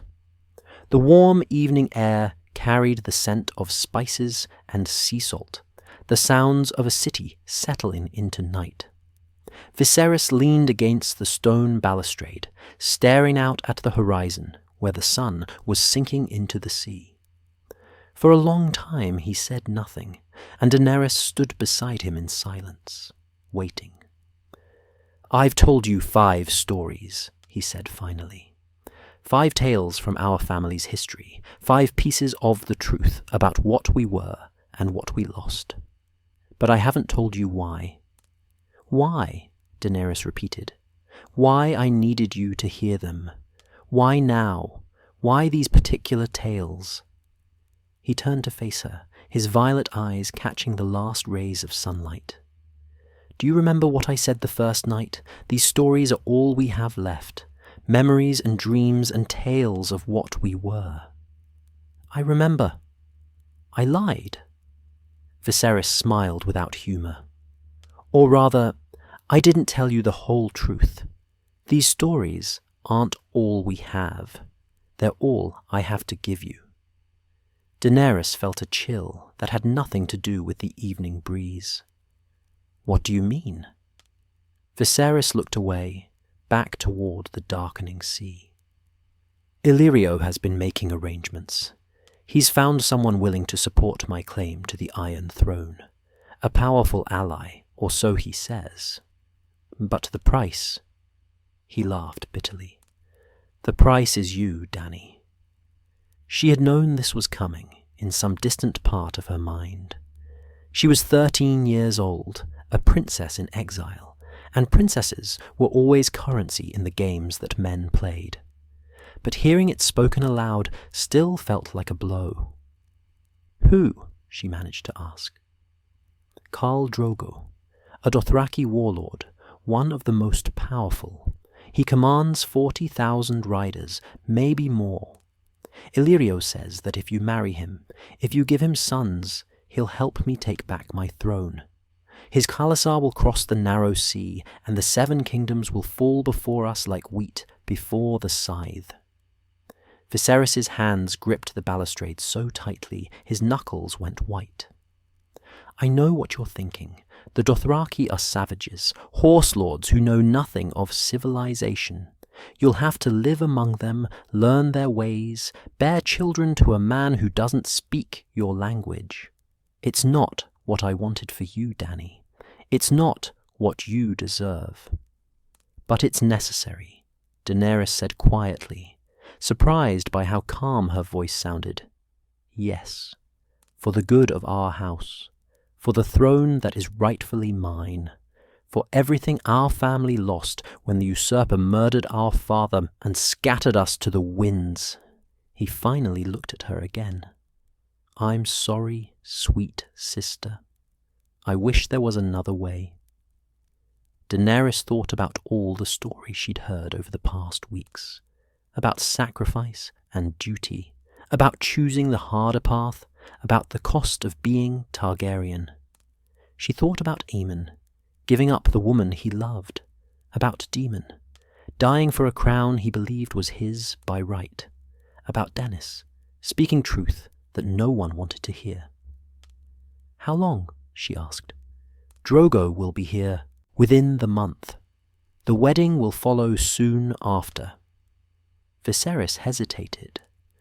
"That's why I told you the stories, Dany. I wanted you to understand what it means to be one of us. I wanted you to know the glory and the tragedy, the magic and the blood. I wanted you to have something of our history to carry with you wherever you go." "A dowry of stories," Daenerys said softly. "Yes, the only inheritance I can give you." He reached into his doublet and pulled out the ancient book, its cover worn smooth by countless hands. "This belongs to you now. Take it. Read it. Learn from it. And when you have daughters of your own, tell them these tales. Make sure they know what we were, even if they never see Westeros, even if we never reclaim what was stolen from us." Daenerys took the book, feeling its weight in her hands. It was heavier than she expected, dense with history and sorrow and the accumulated wisdom of the dead. "What if the stories aren't enough?" she asked. "What if I forget? What if I'm not strong enough to carry all of this?" Viserys stepped closer and placed his hands on her shoulders. It was the most tenderness he had shown her since. She couldn't remember when. "You're stronger than you know, Dany. Stronger than I am, perhaps. You have to be." His voice dropped to barely above a whisper. "Because I think these stories might be the last gift I ever give you. I think once you go to Drogo, once you become Khaleesi, we might not see each other again for a very long time, if ever." Tears pricked at Daenerys' eyes. For all his cruelty, for all the times he had hurt her with words or hands, Viserys was her brother. He was all she had in the world, the only living connection to the family and the home she had never known. "Don't say that," she whispered. "It's true, though. You'll go east with the Dothraki. I'll go west to reclaim my kingdom. Our paths are diverging, Dany. This might be goodbye." He pulled her into an embrace, awkward and unpracticed, but genuine. "I wanted you to have the stories first. I wanted you to know that you come from something greater than just an exiled prince and his sister. You come from dragon riders and dreamers, from warriors and lovers, from people who change the world." Daenerys clutched the book to her chest with one hand and held onto her brother with the other. And for a moment she was a little girl again, frightened and alone, clinging to the only family she had. They stood that way for a long time, as the last light faded from the sky and the stars began to emerge. Finally, Viserys released her and stepped back, wiping his eyes with the back of his hand. "I need to tell you something else," he said, his voice rough. "Something I've never told anyone." "What is it?" "I'm afraid." The admission seemed to cost him greatly. "I'm terrified, Dany. What if I fail? What if I cross the narrow sea with Drogo's Khalasar and the Seven Kingdoms laugh at me? What if I'm not the rightful king, but just another pretender? Another demon Blackfire bleeding out on some forgotten field? What if all of this, the stories, the dreams, the belief that we're special, what if it's all just lies we tell ourselves to make exile bearable?" Daenerys looked at her brother, really looked at him, and saw him clearly, for perhaps the first time. Not the angry prince who ranted about stolen thrones, not the cruel brother who twisted her hair when she displeased him, but a frightened young man carrying a burden too heavy for his shoulders. A boy who had been told he was a king since before he could walk, who had spent his entire life preparing for a restoration that might never come. "You're not a lie," she said firmly. "You're Viserys of House Targaryen, son of kings, blood of the dragon. Whatever happens, that's true." "Is it?" He laughed bitterly. "Sometimes I look at myself in the mirror, and I don't see a king. I see a beggar in borrowed clothes, living on another man's charity, selling his sister for an army that probably won't cross the sea. I see someone who's been playing at royalty for so long he's forgotten how to be anything else." "Then stop playing," Daenerys said. "The stories you told me, none of them were about people who were perfect. Daemon was a bastard who died for his pride. The masters were traitors who killed our dragons. Even Aemon, for all his honor, spent his life suffering because he couldn't let go of what he wanted. But they were all real. They all mattered. They all changed the world in ways large and small." She clutched the book tighter. "You don't have to be perfect to be a king, Viserys. You just have to try. You have to wake up every morning and choose to keep going, even when you're afraid, even when you want to give up. That's what makes someone worthy. Not their bloodline or their crown, but their refusal to surrender to despair." Viserys stared at her as if seeing a stranger. "When did you get so wise?" "When you gave me stories to learn from," Daenerys replied. "When you showed me that our family's history is full of people who faced impossible choices and found the strength to make them anyway." He smiled then, a real smile, sad but genuine. "Maybe you'll be the one to reclaim our throne, Dany. Maybe you'll be the dragon that returns to Westeros. Stranger things have happened." "Maybe we'll both make it home," Daenerys said. "Maybe the dragon has 3 heads, like Danis said, and there's room for both of us in whatever comes next." Maybe. Viserys didn't sound convinced, but there was hope in his eyes nonetheless. "Keep the book safe, sister. Read it when you're lonely or afraid. Remember that you carry centuries of Targaryen blood in your veins, and that blood remembers fire." "I will," Daenerys promised. They stood together on the terrace as night fell completely over Pentos, the city below them coming alive with torchlight and distant music. Daenerys thought about all the stories she had heard: the loyal dragon, the poisoned eggs, the doomed rebellion, the prophetic dreams, the knight who loved in silence. Each one had taught her something about strength and sacrifice, about the cost of honor and the weight of heritage. But more than that, the stories had given her something she hadn't realized she was missing: a sense of connection to something larger than herself. She wasn't just a frightened girl being sold to a barbarian warlord. She was Daenerys Stormborn, of House Targaryen, daughter of kings and dreamers, heir to 400 years of magic and fire and blood. That couldn't protect her from what was coming. It couldn't make her marriage to Drogo easier or guarantee that she would survive among the Dothraki. But it could give her strength. It could remind her, in the dark moments, that she came from people who had endured worse and emerged transformed. "Tell me one more thing," Daenerys said suddenly. "Before we have to go back inside, before everything changes, tell me what you really think happens when we die."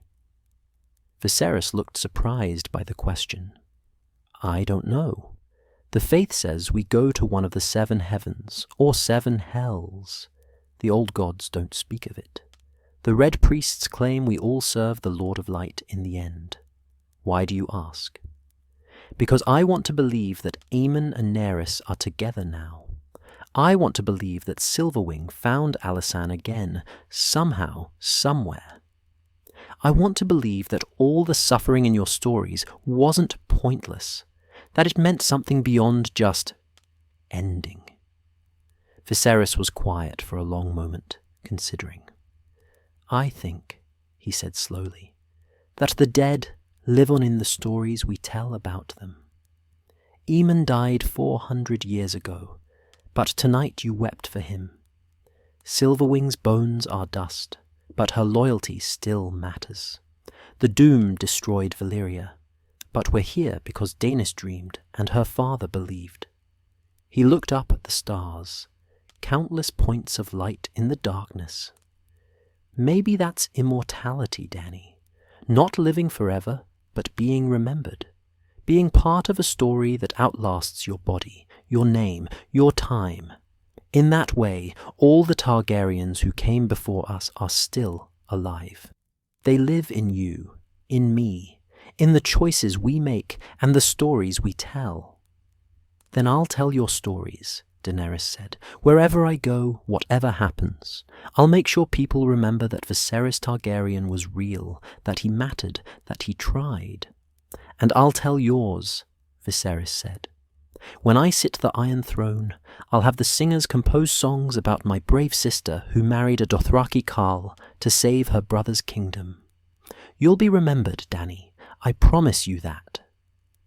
They embraced one more time, and then they went back inside, back to the world of politics and arrangements and the grinding machinery of exile. Illyrio was waiting with news about Drogo's approach, about preparations that needed to be made, about the 1,000 details that would transform Daenerys from a princess into a bride. But Daenerys barely heard him. She was thinking about the ancient book in her hands, about the stories written on its yellowed pages. She was thinking about dragons and dreamers, about knights and prophecies, about all the Targaryens who had come before her and faced their own impossible choices. That night, alone in her chamber, Daenerys opened the book and began to read. The text was written in High Valyrian, but she found she could understand more than she expected. Some words were familiar from her lessons. Others seemed to rise up from somewhere deep inside her, as if her blood remembered the language of their ancestors. She read about Silverwing's mourning, about the she-dragon who flew across the realm looking for her lost rider. She read about the maester who discovered the conspiracy and disappeared into silence. She read about Demon Blackfire's final charge, arrows falling like rain. She read about Dennis standing on the cliffs of Dragonstone, watching for the doom she knew was coming. And as she read, Daenerys felt something stirring inside her. Not quite a vision, not quite a dream, but a sense of connection to all those who had gone before. She was part of an unbroken chain stretching back to old Valyria, to the first Targaryens who had ridden dragons over a civilization that no longer existed. She thought about the phrase that had echoed through the stories. The dragon must have 3 heads. She still didn't know what it meant. 3 dragons, 3 riders, 3 heirs. But it felt important, like a key she didn't yet know how to use.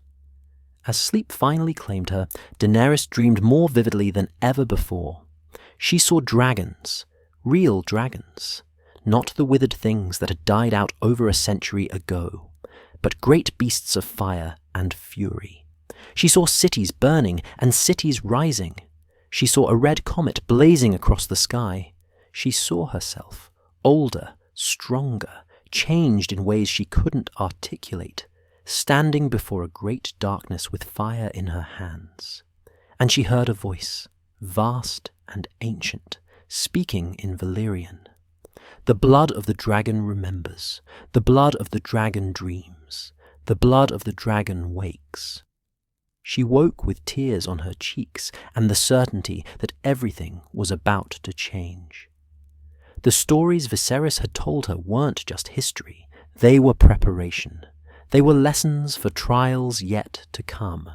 They were gifts from the dead to the living, wisdom passed down across generations so that each new Targaryen could face the darkness with the strength of all who had gone before. Daenerys rose and went to her window, looking out at the pre-dawn sky. Somewhere out there, Khal Drogo was riding toward Pentos. Somewhere across the narrow sea, the Iron Throne sat empty of Targaryens, waiting. Somewhere in the ruins of old Valyria, the smoking sea still boiled with the memory of the greatest civilization the world had ever known. And here, in a manse in Pentos, a 13-year-old girl clutched an ancient book and understood, for the first time, what it meant to be the blood of the dragon. The weight of it was crushing. The responsibility was impossible. The fear was real and deep.